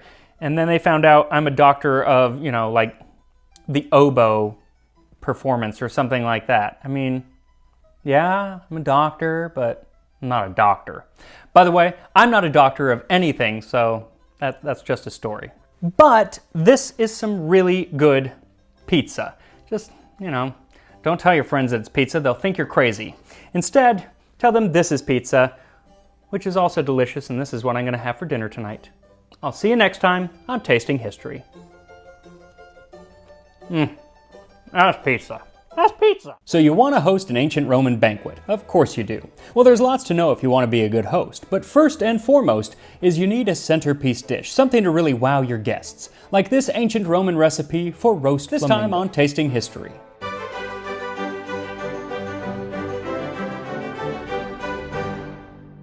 Now, whether you're planning on hosting a raging bacchanal with hundreds of guests or just having a small little dinner for a few friends, it is your obligation as host to provide some exquisite cuisine. And for the most exquisite cuisine in the ancient Roman Empire, we turn to Apicius, the great Roman gourmand of the 1st century. Pliny the Elder wrote that Apicius, that very deepest whirlpool of all our epicures, has informed us that the tongue of the pink flamingo is of the most exquisite flavor. Now, finding flamingo tongue turned out to be not so easy, nor was finding a flamingo in general. I'm no longer welcome at the LA Zoo. But I was able to find a recipe for flamingo from ancient Rome from Dere Coquinaria, often called Apicius, in honor of that famous gourmand. And it says, for flamingo. Pluck the flamingo, wash, tie, and put it in a pot. Add water, salt, dill, and a little vinegar. Halfway through cooking, add a bundle of leek and cilantro and cook. When it is nearly done, add defrutum to give it color. Pound in a mortar pepper, cumin, coriander, silphium, mint, rue.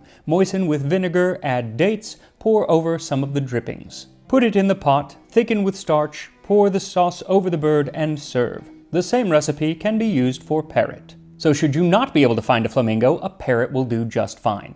And barring that, I suppose you could use a goose or a duck, which is what I'm going to use. So for this recipe, what you'll need is 1 duck or goose, 2 tablespoons of salt, a small bunch of dill, a 1/4 cup or 60 milliliters of white wine vinegar, 2 leeks, a small bunch of cilantro, 3 tablespoons defrutum. This is a sweet and delicious syrup of reduced grape must, and it can still be found today under the name of sapa or saba, but it is kind of hard to find, so you can use some balsamic glaze in a pinch. Then 2 teaspoons of black pepper, 1 teaspoon of cumin, 2 teaspoons of coriander seed, and a 1/2 teaspoon of asafoetida. Sometimes known as hing, you can find this in many Indian grocery stores, and I'll put a link to where you can get it online. It is very, very pungent.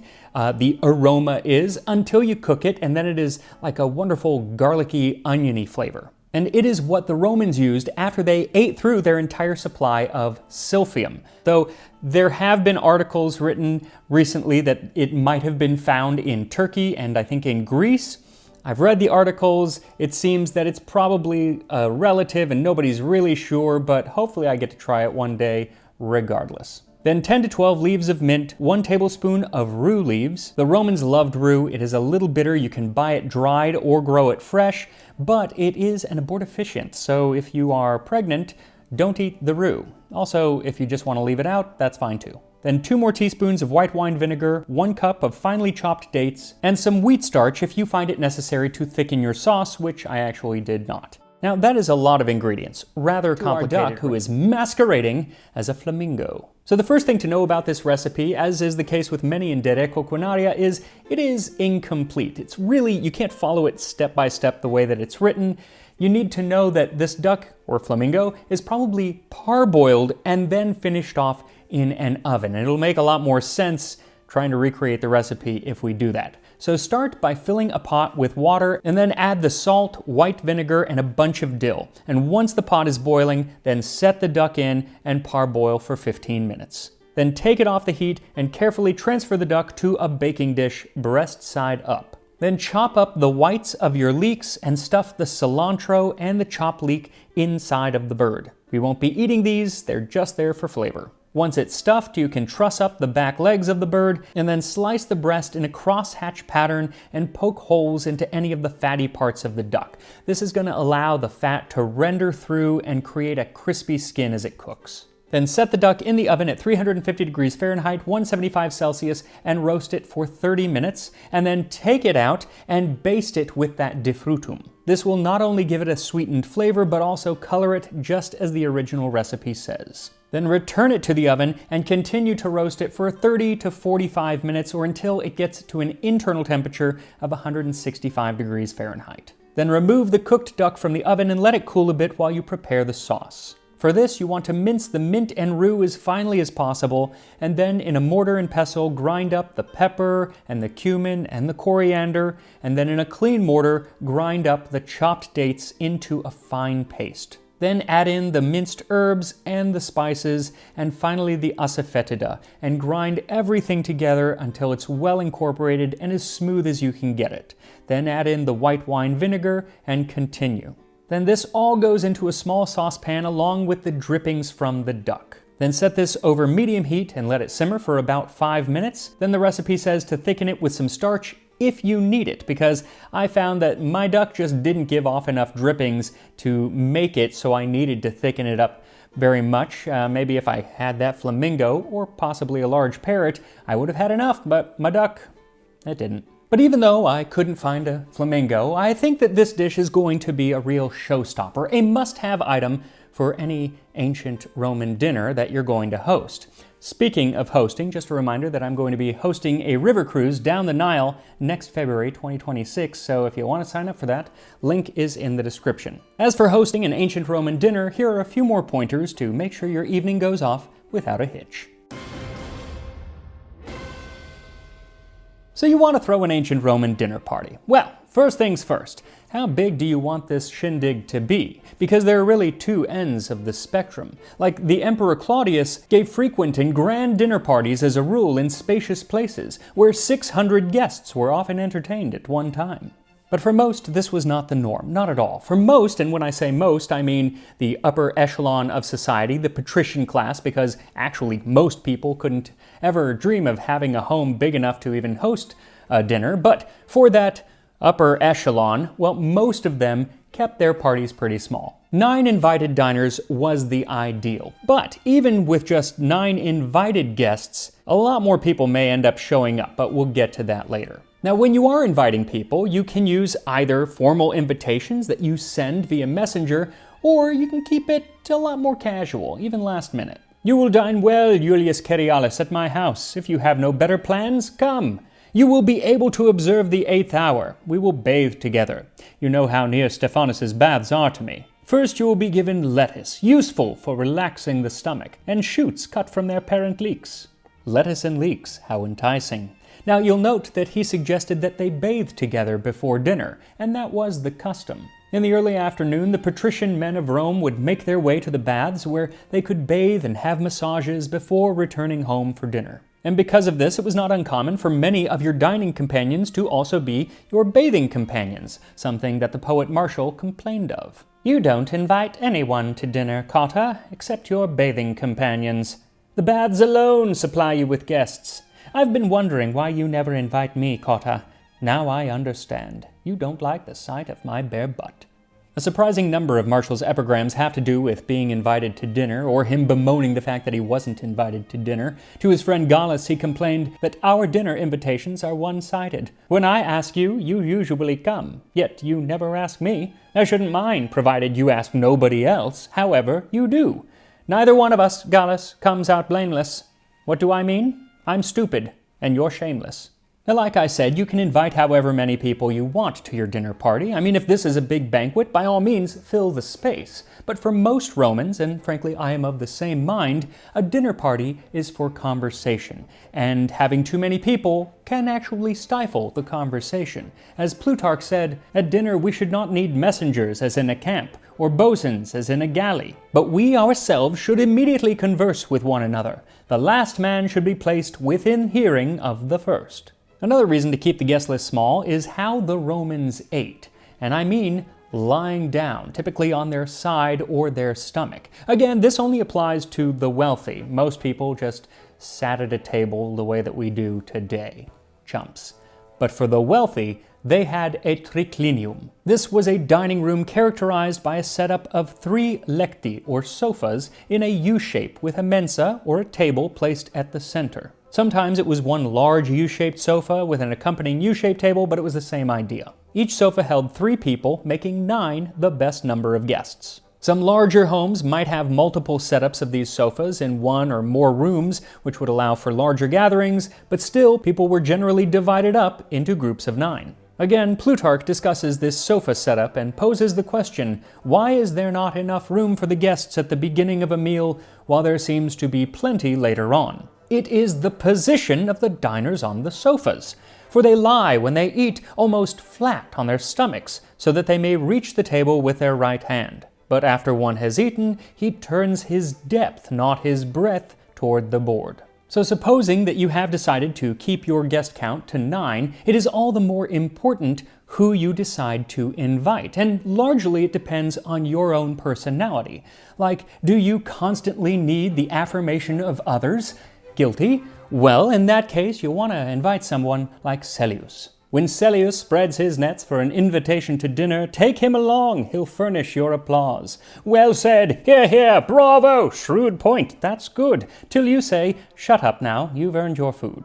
But if you do invite a Celius, then you're going to want to invite someone who is less sycophantic, just to even things out. And this is the case with everyone. For every one type of guest that you invite, you should have their opposite on the list as well.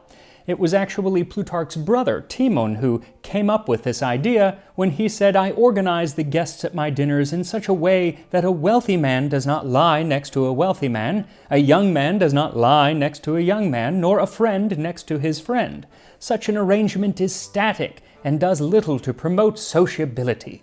He says that if he has a guest who is hungry for knowledge, he seats him next to someone who is wise. And if he has someone who is on the shy side, then he'll be sat next to someone who is boisterous. And if I happen to see a guest who is rich and generous, I fetch a poor and honest one out of any old corner and introduce them to one another, so that the full cup may overflow into the empty one. That said, the ancient Romans were obsessed with social hierarchy, and there was an accepted method of seating people around the sofas that upheld that hierarchy.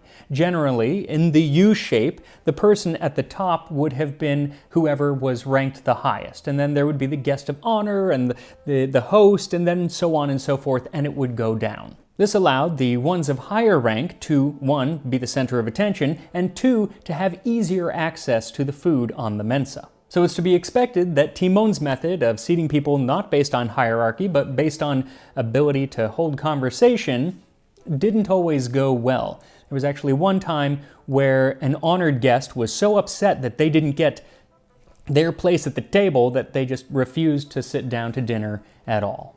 Their loss, I'm sure. Now, another thing to keep in mind is that even though you have decided to invite 9 invited guests to your dinner party, dozens may show up, as I said before. Today, it is rude to bring uninvited guests to a party, but in ancient Rome, it was expected. In Rome, there was a system of patronage where a wealthier, more connected patronus, or patron, would take under their wing one or often many clients, or clients, of a lower social status. The system was complex and it changed over time, but one of the obligations that a patron often had to their clients was to keep them fed. So when they were invited to a dinner party, they would often show up with one or sometimes dozens of their clients.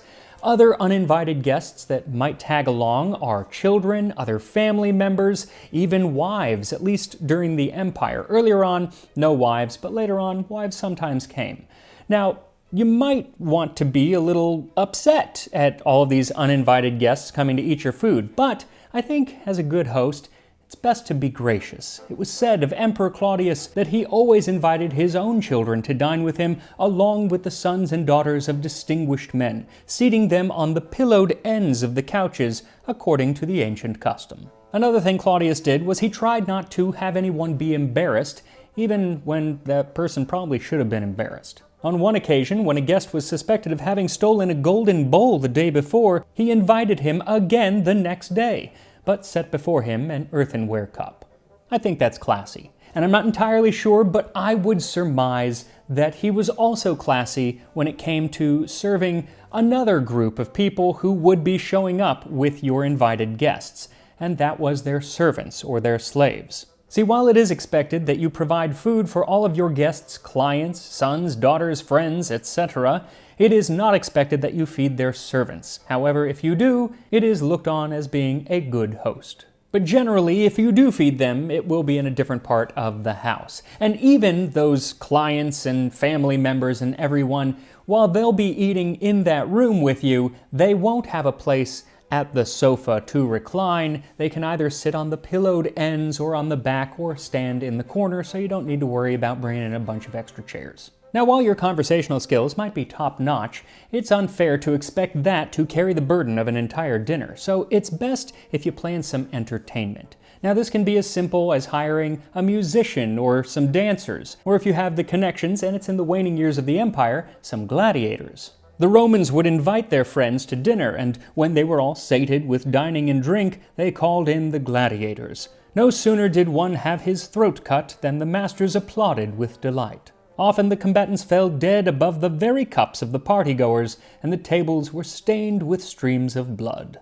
Just lovely. Now, this was not the norm, but some guests might appreciate the little blood sport after dinner. But a much more common and frankly easier to clean up activity that you could provide is a bit of gambling. Now, other than during the festival of Saturnalia, gambling is illegal, but in a private home it happens all the time. Even the Emperor Augustus enjoyed playing dice games at his dinner parties. Though talk about classy, he used to give all of his guests 250 sestertii each to gamble with, so they got to be entertained but didn't have to take a loss. Classy. But he was the emperor, and most people don't have that kind of cash to throw around. Something much more affordable would be to bring in a poet to recite lines, or perhaps a comedian to tell some jokes. But I would caution you against reciting your own poetry and telling your own jokes. Martial had things to say about both of those. The first was about his friend Ligurinus, who was constantly spouting his mediocre poetry at the baths, on the street, during people's naps, and of course at dinner parties. This and no other is your reason for inviting me to dinner, so that you may recite to me your verses, Ligurinus. I arrive, I take off my shoes, at once you have a huge volume of verses brought in with the lettuce and garum. If you don't confine your awful poems to the mackerel dish, Ligurinus, from now on you will dine at home alone. Harsh, but it had to be said. As for the jokester in his friend group, well, that was Pomponius, who he cautioned, Pomponius, when loud applause salutes you from your client guests, don't fool yourself, good food's the cause, and not your after-dinner jests. Sometimes I wish I had the biting wit and social courage that Martial had when writing his epigrams. I feel like he was the Truman Capote of ancient Rome. So we've covered what you should do to be a good host at a dinner in ancient Rome, and with the jokes and the poems, we've covered a few things that you shouldn't do, but there are definitely some more should-nots when you want to host a party. See, while it was not uncommon to give the guest of honor superior food and drink at a party, in fact, it was expected, you, as host, should not be getting superior food and drink than the rest of your guests. Again, that ain't classy. In his satires, the author Juvenal wrote of one such dinner, saying, "Oh, and what a dinner you get! The wine is so bad that even new wool won't absorb it. The bread is so hard you can barely break it. A moldy crust of petrified dough that you can't bite into without cracking your teeth. Of course, the master of the house is served soft, white bread made from the finest flour." And Martial called out one of his friends by name for doing the same thing, but with wine. "While you were drinking pints of deep purple wine, Cotta, and guzzling rich dark Opimian, you set before me Sabine wine which had just been made, and then you ask me, 'Do you want a gold wine goblet?' Who wants a gold goblet for lead wines?" I actually knew someone who did that in real life. It wasn't with wine, but with water. He loved this fancy Italian glass bottled water called Pana. It was the only thing that he would drink, and his refrigerator was full of it. But then when he had people over, he made them drink tap water and wouldn't let them touch his Pana. Wasn't classy 2,000 years ago, and it ain't classy now, I'll tell you that. But since you are watching Tasting History, I will assume that you are classy, and that all of the guests at your ancient Roman dinner had a fantastic evening. But even with all of your guests gone for the evening, your job as host is not quite over, because you surely have leftovers. And as a Roman, it is your duty to pack up those leftovers and give them to the less fortunate. As Plutarch said, it is disrespectful to throw away food left over after we have had our fill. It is just as bad as if you were to hide a stream after quenching your thirst from it, or to destroy a road sign after you yourself had made use of it. But before I can have any leftovers to pack up, I should at least try this duck prepared as you would a flamingo. And here we are, ancient Roman duck masquerading as an ancient Roman flamingo. Now the recipe says to pour the sauce all over the duck, but frankly, I think the duck is so pretty that I just put it into a little golden bowl for dipping. And dipping sauces, that was actually more common than pouring it over in ancient Rome at parties. You would dip. So, got some duck, and I'm dipping lots of sauce here.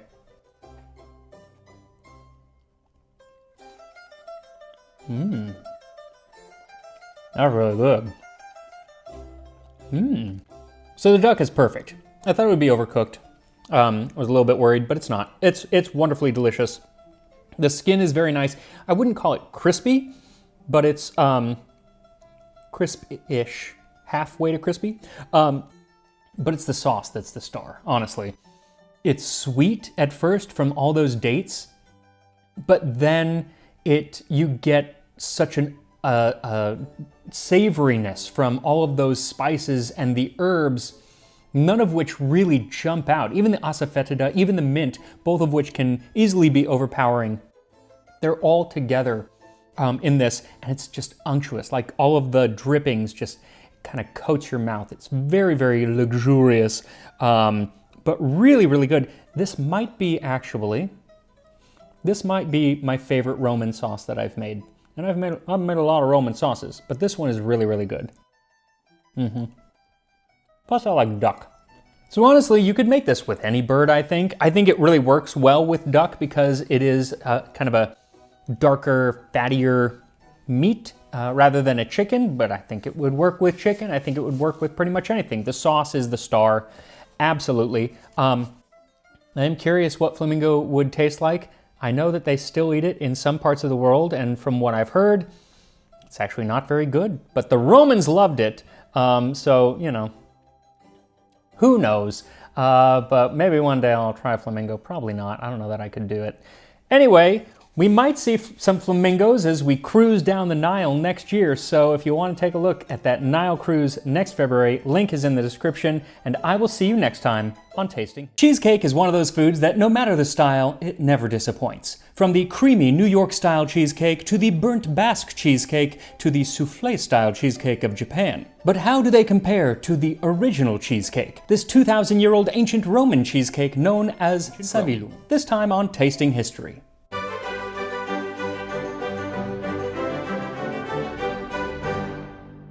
Today's recipe comes from De Agricultura, or On the Subject of Agriculture by Marcus Porcius Cato, better known as Cato the Elder. Cato, or Cato, however you want to say it, was a serious man to say the least. He was not the kind of guy who you would expect to ever even see smile, let alone indulging in cake. And yet, in his work on how to run a successful farm, he has an entire section completely dedicated to different cakes. He even has 3 recipes for cheesecake. And I liken these recipes to the 3 bears. There's one that's a bit too simple, one that is way too complex, and then one that is just right. The very simple one, known as libum, was basically just cheese and flour molded into a cake.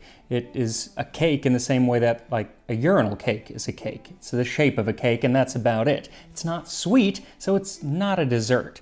The really complex one has the horrible name placenta, spelled like placenta, and that's actually where many years later we would get the word placenta. And I have made it here on the channel. It's very good, has lots of layers in it. It's just a lot of work for what is essentially cheese and honey. But the third recipe, known as savilum or savilum, depending on how you want to pronounce your Latin, is, to me, just right. Make the savilum this way. Take a ½ pound of flour and 2½ pounds of cheese and mix together as for the libum. Add a ¼ pound of honey and 1 egg. Grease an earthenware dish with oil. When you have mixed the ingredients well, pour into the dish and cover it with an earthenware lid. See that you cook it well in the middle where it is thickest. When it is cooked, remove the dish. Coat with honey, sprinkle with poppy seeds, and put it back beneath the lid for a short while, then remove it from the fire. Serve it in the dish with a spoon. Now, when modernizing this recipe, the first question that we have to ask is, how much does a pound weigh? Or rather, how much did a pound weigh in Cato the Elder's time?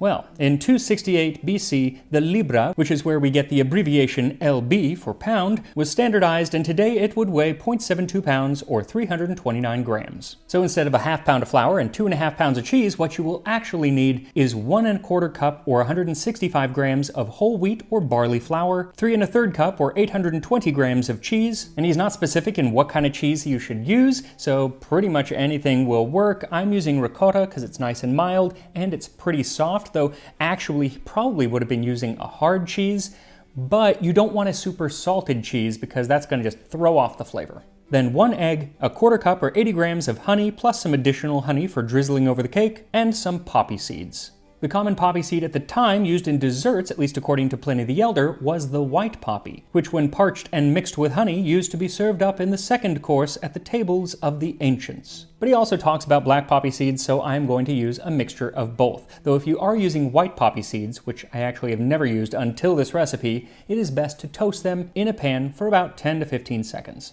So with just a handful of ingredients, our ancient Roman cheesecake shouldn't take very long to make. For our ancient Roman cheesecake, it's very, very simple. All you have to do is mix your cheese with your flour until everything is well combined. Then beat the egg and add it to the cheese mixture and stir. Finally, mix in the ¼ cup of honey. Now, honey was the major sweetener for all of the people living in the ancient Mediterranean. Basically, honey, grape must, dates, figs, and fresh fruit were how they got all of their desserts sweet. They did know about sugarcane. It was being grown in India and as far west as Arabia in that period, but they only used it for medicine, and even then it was very sparingly. Now, once your honey is fully incorporated, coat a dish with a little olive oil and then pour the batter in. Now, the size of the dish is really up to you. About 9 inches in diameter will give you a thin cheesecake, but you can use a smaller dish for a deep cheesecake. Now, in the original recipe, it says to cover it, and that's referring to something called a pestum, which is essentially an ancient Roman clay Dutch oven. They would put it over a fire and then have a top on it, and they would put hot coals on top of that.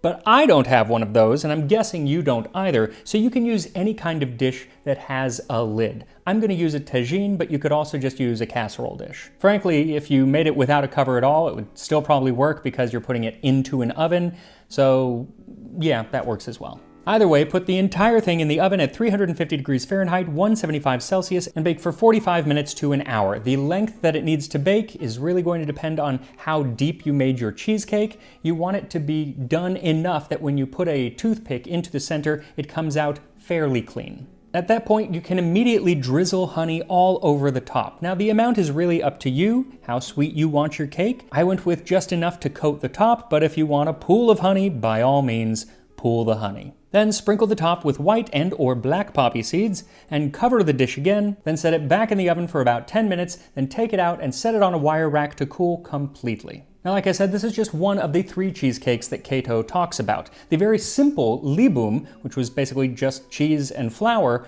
that one was mostly used in religious ceremonies. It could be offered up to the gods, and it would be eaten afterward. Placenta was also probably used in religious ceremonies, but it definitely was served on tables at grand feasts. We can see it in different menus from the period. But this savilum is a little bit different because those 2 cakes could be served like you take the whole cake out and you give them the cake. But this one is meant to be served in the dish that it is cooked in. So unless you're asking the priest to give the cake dish back, which I guess you could, I'm curious, was it only used as a dessert, part of the secunda mensa, or the final part of an ancient Roman meal? Dinner in ancient Rome would really vary depending on your social status. For the majority of people, it was probably something simple like pulse, which is a sort of porridge. But should you have the means, well then it was a multi-course meal, or rather a multi-table meal. Because at least early on, the food was brought out on the table. That's why the two main courses were prima mensa and secunda mensa, literally meaning first table and second table. And for much of the early history of Rome, it does seem that it was just those two courses. But as the Republic evolved or devolved into empire, the courses had to expand. So when attending a grand feast in ancient Rome, you would likely start off with the promulsis, a course of hors d'oeuvres and aperitifs which became popular at least by the reign of Tiberius, Rome's second emperor. Unlike the rest of the meal, which was served on tables as you sat, or rather reclined on couches, the promulsis was served standing up on like a buffet table of sorts. There'd be things like oysters, mushrooms, snails, marinated vegetables, and salsamentum, which are brined fish. If the gathering is a little more over the top, like Trimalchio's feast, which is described in Petronius's 1st century Satyricon, well then it would be these finger foods, but they would be arrayed in spectacular fashion. On the promulsis table stood a donkey made of Corinthian bronze bearing 2 baskets, black olives in one, green in the other. 2 plates flanked the figure. The weight in silver and Trimalchio's name were engraved upon each. Sitting on little bridges which were welded to the plates were dormice dipped in honey and sprinkled with poppy seed, and hot sausages on a silver grill, and beneath that were damson plums and pomegranate seeds. But really, the promulsis, like a cocktail hour today, was less about the finger foods and more about the libations. Drinks like the spiced wine Conditum Paradoxum, which I made a few years back, or the wormwood-infused vermouth, which I hope to make in the future, would be shared from a communal drinking vessel that was passed around. Though the most common drink for the course was known as mulsum, which was a drink derived from a mixture of either grape must or wine and honey. Pliny the Elder suggested that the best is that made from old wine. The honey is incorporated very easily. He says that while naturally you might think sweet wine is a better mixture with honey, it's actually the more biting wine that really does the job. Because made with astringent wine, it does not swell the stomach, and it causes less flatulence, the usual drawback of mulsum. And seeing as you drink this right at the beginning of a very long meal, less flatulence is probably a good thing. And another reason that it was a good thing to drink at the beginning of the meal is because it stimulates the appetite. Taken cold, it relaxes the stomach, and taken hot, it commonly tightens it. Now, seeing as it is basically a glass of sugar that you're drinking, Pliny does warn that it can cause weight gain. But many have reached a rather old age by eating nothing but bread and mulsum. A well-known example is Pollion Romilius. He had passed his 100th year when the divine Augustus, his guest, asked him by what means he had preserved such vigor of mind and body. He answered, mulsum inside, oil outside. Following the promulsis, the guests would be seated, or rather reclined, onto the sofas, and the meal would truly begin with a course known as gustatio, and this was basically appetizers, and it could have some overlap with the first course, but it also almost always included an egg dish. This is actually where the ancient Roman phrase ab ovo usque ad mala, or from eggs to apples, comes from. It means from beginning to end because eggs began the meal and apples or other fruits ended the meal. It's kind of like the early 20th century phrase from soup to nuts, when meals started with soup and ended with nuts. Now, the egg dishes could be something as simple as just boiled eggs or even raw eggs, or something more complex like a patina. There are numerous patine recipes mentioned in De Re Coquinaria, attributed to the gourmand Apicius, and easily the most complete cookbook that we have from ancient Rome. A patina was a sort of omelet or quiche, and it was often flavored with either sweet things or more often different meats and seafood. Sometimes even jellyfish. I made the jellyfish patina a few years back, and I do not recommend it. Though even the jellyfish patina is rather tame when compared to what was served at Trimalchio's feast. During his gustatio, he had raw eggs, or what looked like raw eggs, hidden beneath live chickens. "Friends," he remarked, "I ordered peahen's eggs to be set under the hen, but by Hercules, I'm afraid they're about ready to hatch. Let us try them and see if they're still fresh enough to suck." We picked up our spoons, each of which weighed not less than half a pound, and pierced the shells, which were made of pastry. I broke open the shell with my hand and discovered a fine fat fig pecker embedded in a yolk seasoned with pepper. Absolutely wild. Now, Satyricon is a work of fiction. It is ancient, but it is a work of fiction, so sometimes the meal is probably a little bit more elaborate than in reality. However, we also have many descriptions of actual feasts that took place in Rome, and they're often just as elaborate and just as spectacular, because if you had the money, that was the time to show it off. Make these huge, spectacular meals. And you could definitely do that with the next course, the main course, the prima mensa, or first table. Now again, if you didn't have money, the prima mensa was going to be pretty simple. It might be some sort of stew or porridge or different marinated vegetables served with garum, the omnipresent fish sauce of ancient Rome.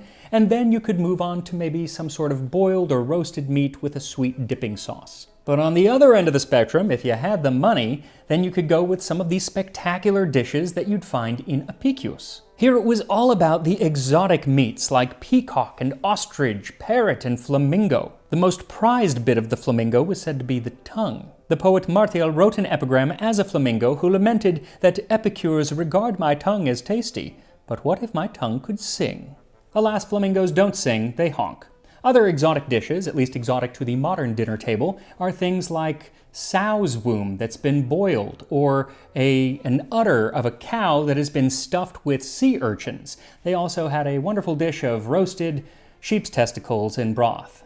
But from the actual menus that we have from antiquity, it does seem like these kinds of dishes were more the exception and not the rule. They were there, but most people weren't having them, at least very often. More often, the prima mensa consisted of dishes like roast sausages, boiled pork, and assorted vegetables. Though peacock does actually seem to be a rather standard fowl of the day, there's even a menu from an ancient tavern that says, "For dinner there is chicken, fish, pork, and peacocks." One menu we have from the time actually comes in the form of a letter by Pliny the Younger, who was the nephew of Pliny the Elder. And he was writing it kind of tongue-in-cheek, but he was writing it chastising a friend of his for not showing up to dinner. "What a fellow you are! You promised to come to dinner and then failed to turn up! Well, here is my magisterial sentence upon you. You must pay the money I am out of pocket to the last coin, and you will find the sum is no small one. I had provided for each guest 1 lettuce, 3 snails, 2 eggs, spelt mixed with honey and snow. You will please reckon up the cost of the latter as amongst the most costly of all, since it melts away in the dish. Olives from Baetica, cucumbers, onions, and 1,000 other equally expensive dainties. You would have listened to a comedian or a reciter or a harp player, or perhaps to all, as I am such a lavish host. But you preferred to dine elsewhere, where I know not, off oysters, sow's womb, sea urchins, and to watch Spanish dancing girls. You have grudged, possibly yourself, but certainly to me, a fine treat. For how we should have enjoyed ourselves, how we should have laughed together. You can dine at many houses in better style than at mine, but nowhere will you have a better time, or such a simple and free and easy entertainment. In short, give me a trial, and if afterwards you do not prefer to excuse yourself to others rather than to me, why then I give you leave to decline my invitations always. Farewell." Again, it is in jest, it is a joke, but I kind of feel like Pliny the Younger was maybe a little bit hurt. And frankly, who wouldn't be? Now, one of the dishes that he mentioned in his menu of dishes was spelt mixed with honey and snow, like actual snow. And this is essentially a form of sherbet or early ice cream, and it would have been part of the dessert or the secunda mensa. The tables, which had once held sow's womb and flamingo tongues, would be whisked away and replaced with another laden with apples, pomegranates, figs, dates, peaches, apricots, and other fruit. There would be walnuts and almonds and pine nuts and pistachios, and of course, different sweet cakes like the savilum. Other than perhaps more drinking and some games and discussion, the fruit and cake course, the secunda mensa, signified the end of the meal. Usually, because it does seem that there was a certain type of person who liked to have that at the beginning of the meal. In the letters of the statesman and Stoic philosopher Seneca, he speaks of a certain type of person who liked to show off, always needing to be the center of attention and make sure that everyone knew how much money he had. Kind of like a modern-day Instagrammer who's always posting pictures with private jets and Gucci bags. In this case, it would just be with fancy chariots and nice togas, I guess. But after they had spent all their money on those things, Seneca says that they would spend all of their money on furniture, too much furniture to even fit into their house. So then they would have to build a bigger house. And they would build these in town, even though the house was really the size of a house that should have been out in the country. And then they adorned these houses with just too much. It became gaudy. There would be way too much imported marble on the floors and gold along the walls. And then they turned their exquisite taste to the dinner table, attempting to court approval by novelty, reversing the customary order of dishes so that those normally served at the end of the meal are served first, and those foods which guests expect to eat at their arrival are offered as they are leaving. Can you imagine? So in that case, when you arrive at the meal, instead of getting eggs, you are given a slice of savilum, like the one that I'm about to eat. And here we are. Cato the Elder's recipe for savilum. Now he does say that it should be served in the dish that it's baked, but I think I put it a little slice just so it's better to see. He does say to eat it with a spoon, so that I will do.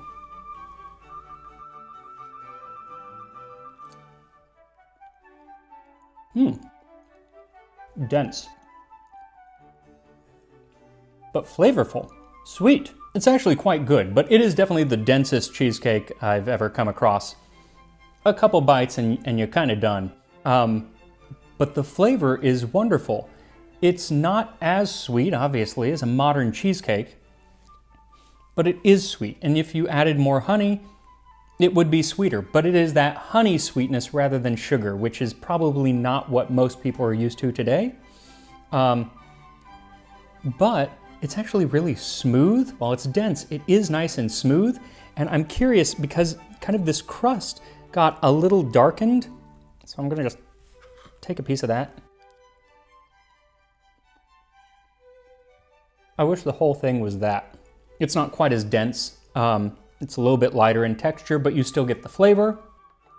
I think that the cheese that you choose really does matter. If you want to use something that has more flavor than ricotta, by all means, just know that that is going to be the predominant flavor. So would I choose this over a New York style cheesecake?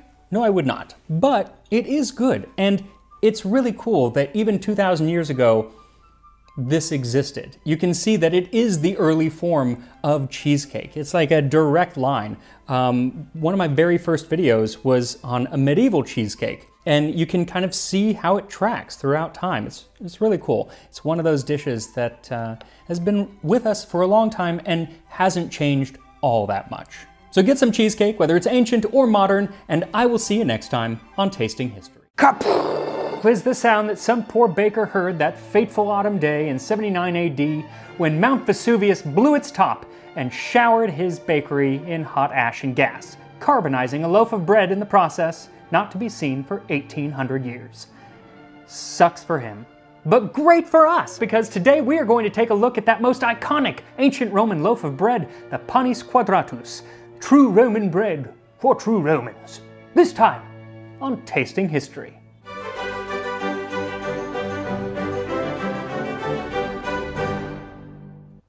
So as we saw in the episode a few weeks ago on Apicius, we have a decent number of recipes from ancient Rome, but we don't have one for bread. What we do know of their bread comes from writings about bread, not really recipes, pictures done in frescoes, and then the burnt loaves from Pompeii and Herculaneum. Now, a lot of people have recreated this loaf of bread, and I will link to some of those resources in the description, but I'm going to take my cue from London chef Giorgio Locatelli, who recreated this loaf some years back for the British Museum. And if it's good enough for the British Museum, then it's good enough for me. Though, I've actually made some changes, so maybe it's not. Anyway, like 90% of breads out there, Chef Locatelli assumes that this is made of flour, water, yeast, and salt. And when I first made it, those are the only ingredients that I ended up using. And it made this lovely, beautiful loaf, but it was rather bland. And so I ended up doing it again. Now that first loaf, I only used whole wheat flour, gorgeous color. This second loaf that I'm doing today looks rather different, but I'm hoping that the flavor is better because I'm adding in some herbs. So for this loaf, you will need 1,000 grams of flour, 250 grams of biga or freshly fed sourdough starter, 3 teaspoons of salt, 400 to 500 milliliters of lukewarm water, And then some dry herbs. I used about a half teaspoon of fennel and a teaspoon of hyssop. Also, the amounts of those ingredients are a little bit variable depending on how loose your starter is. My starter ended up being a little tighter than I usually like, so I ended up using that whole 500 milliliters of water, but you might not need it if you have a loose starter. So the first question you probably have is, what kind of flour do I use? Well, you got options, kid. And for answers, we are going to go to that most prolific of ancient Roman writers, Pliny the Elder. There is no grain that displays a greater avidity than wheat, and none that absorbs a greater quantity of nutriment. With all propriety, I may justly call winter wheat the very choicest of all the varieties of wheat. It is white, destitute of all flavor, and not oppressive to the stomach. Sounds like Pliny would have been a fan of Wonder Bread. Now, Pliny goes into extensive detail about the different wheats of the empire. He talks about their weight, their color, their flavor, yada yada yada. But he saves the top 3 spots for the wheats of Boeotia in modern-day Greece, the Isle of Sicily, and Egypt.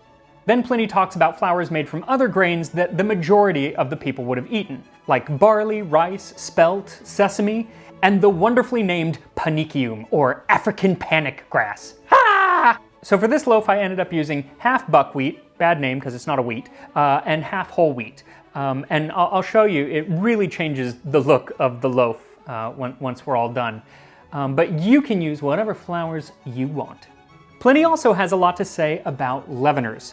He talks about one that's made from millet and must, or the skins of fresh wine grapes, and that is where the yeast would come from, actually the yeast that's on the skins. And then he talks about one made from barm. In Gaul and Spain, where they make a drink by steeping corn, they employ the foam which thickens on the surface as a leaven. Hence it is that the bread in those countries is lighter than that made elsewhere. And just a note, by corn, he means grain, not like American corn. And then there's the kind that I'm going to use, which is just regular old sourdough which pulls its yeast from the air. Good old California air yeast. Not sure why that's southern, but whatever. So first, take your water, lukewarm or room temperature is fine, and stir in your salt. Then mix your herbs into the flour. Then take your flour and dump it out onto a flat surface and create a ring, or what's called a fontaine. Then, in the words of Johnny Cash, pour that yeast in that burning ring of flour, and start to work the flour into the sourdough starter with one hand while you pour the salt water slowly with the other. Then just keep mixing as the dough comes together. Now, like I said, you might not need all of that water, so just kind of keep an eye on it. Once it comes together, stop adding water. If it's actually too wet, then just throw some more flour in there and you're good to go. Then go ahead and knead your dough. I kneaded it by hand. It took about 15 minutes to get kind of a nice smooth dough. But if you have a bread maker, you can go ahead and use that. I wouldn't use a stand mixer because this is a lot of heavy dough and you might burn out that motor. But if you do have a bread mixer, no shame in using it, especially because then you'll have a free hand to tap that subscribe button and the notification bell so you never miss another episode of Tasting History, which would be a disaster. Not Pompeii and Vesuvius, but a close second. Now, once your dough is kneaded to perfection, place it in a bowl, cover it, and let it rise for 90 minutes to 2 hours, or until it about doubles in size. So now, a lot of classical writers wrote about bread and wheat and all of these ingredients, so let's take a look at why relying on Pliny the Elder is so apropos for this bread. Gaius Plinius Secundus, aka Pliny the Elder, best known as an author and philosopher, but overachiever that he was, happened to also be the admiral of the imperial fleet moored at Misenum north of Naples on that fateful day in 79 AD. Sadly, his nephew, Pliny the Younger, not incredibly creative with names, this family, he was the only person to give an eyewitness account of the disaster, a blow-by-blow of the eruption. And he gives us some insight into just how his uncle died. Here's where the story picks up just after the eruption. My uncle's scholarly acumen saw at once that it was important enough for a closer inspection, and he ordered a boat to be made ready, telling me I could come with him if I wished. I replied that I preferred to go on with my studies. A chance to check out a massive, black, unnatural, looming cloud coming over the horizon, and this kid decides that he's going to stay home and do homework. I mean, I know I'm not one to talk, but nerd alert! He tells how his uncle took several ships to go to Stabiae to check on a friend. And it's a little odd because clearly he was worried about his friend enough to go down there, but then when he got there, they packed up some stuff, put it on the ship, and then returned to his friend's villa for dinner, while they watched broad sheets of fire and leaping flames from Mount Vesuvius. My uncle tried to allay the fears of his companions by repeatedly declaring that these were nothing but bonfires left by the peasants in their terror. You should have terror too, Pliny. You should have terror. But clearly he did not, because after dinner, he went and took a nap. Finally, some hours later, and only because the courtyard had gotten so filled up with pumice and ash that they were in danger of being trapped inside, did they decide to hoof it, with pillows strapped to their heads to ward off falling objects. So when they eventually get to the ships, Pliny realizes that due to the earthquakes caused by the volcano, the waves are way too high and they're trapped. So he sits down on the beach and takes a rest. Then the flames and smell of sulfur, which gave warning of the approach of fire, drove the others to take flight and roused him to stand up. He stood, leaning on 2 slaves, and then suddenly collapsed. When daylight returned on the 26th, 2 days later, his body was found intact and uninjured, still fully clothed, and looking more like sleep than death. And that's how most people died that day. It wasn't lava, it was noxious gas and falling ash.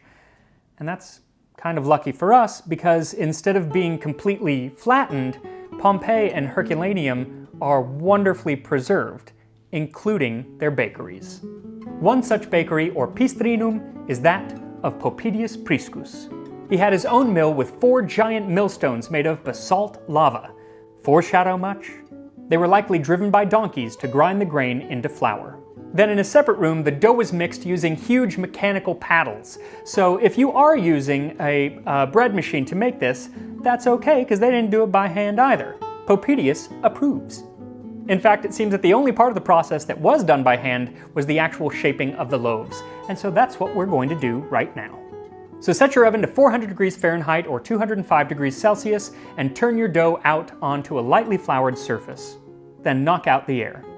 Then shape it into a ball and set it on either a baking sheet or a bread cloche like the one that I used. And if you are using a bread cloche, be careful because they're delicate. I broke mine today. I'm very sad about it. Then pat the loaf down into sort of a flat-topped cake and cover it and let it rise for another 20 minutes or so. Once your second rise is done, we're going to go ahead and give this loaf its iconic shape. So take a piece of baking string and tie it right around the middle of the loaf and cinch it so it looks like my waist in pants that I haven't worn since before quarantine. Now for the lines on top, there's a lot of debate, but there's debate on everything to do with this loaf pretty much, so using Occam's razor, I'm going to go with the simplest explanation and use the string that we've already got to make 4 deep impressions on the top, which creates 8 separate sections. Then stick your finger in the middle of the loaf to make an indentation to keep the bread from cracking, and slide the bread into the oven for about 40 to 45 minutes. If you are using a cloche, remove the lid about 30 minutes into baking so it can darken up a little bit.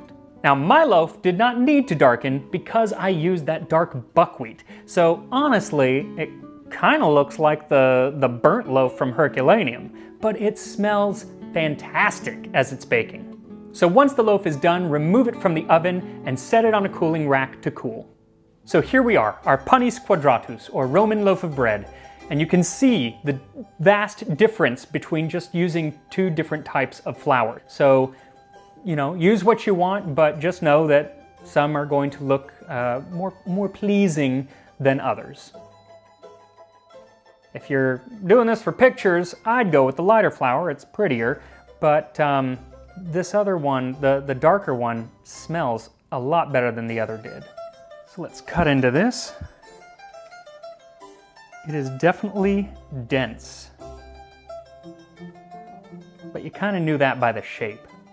So let's take a little bite here. I don't like the color. I gotta say, it smells good, but I don't like the color.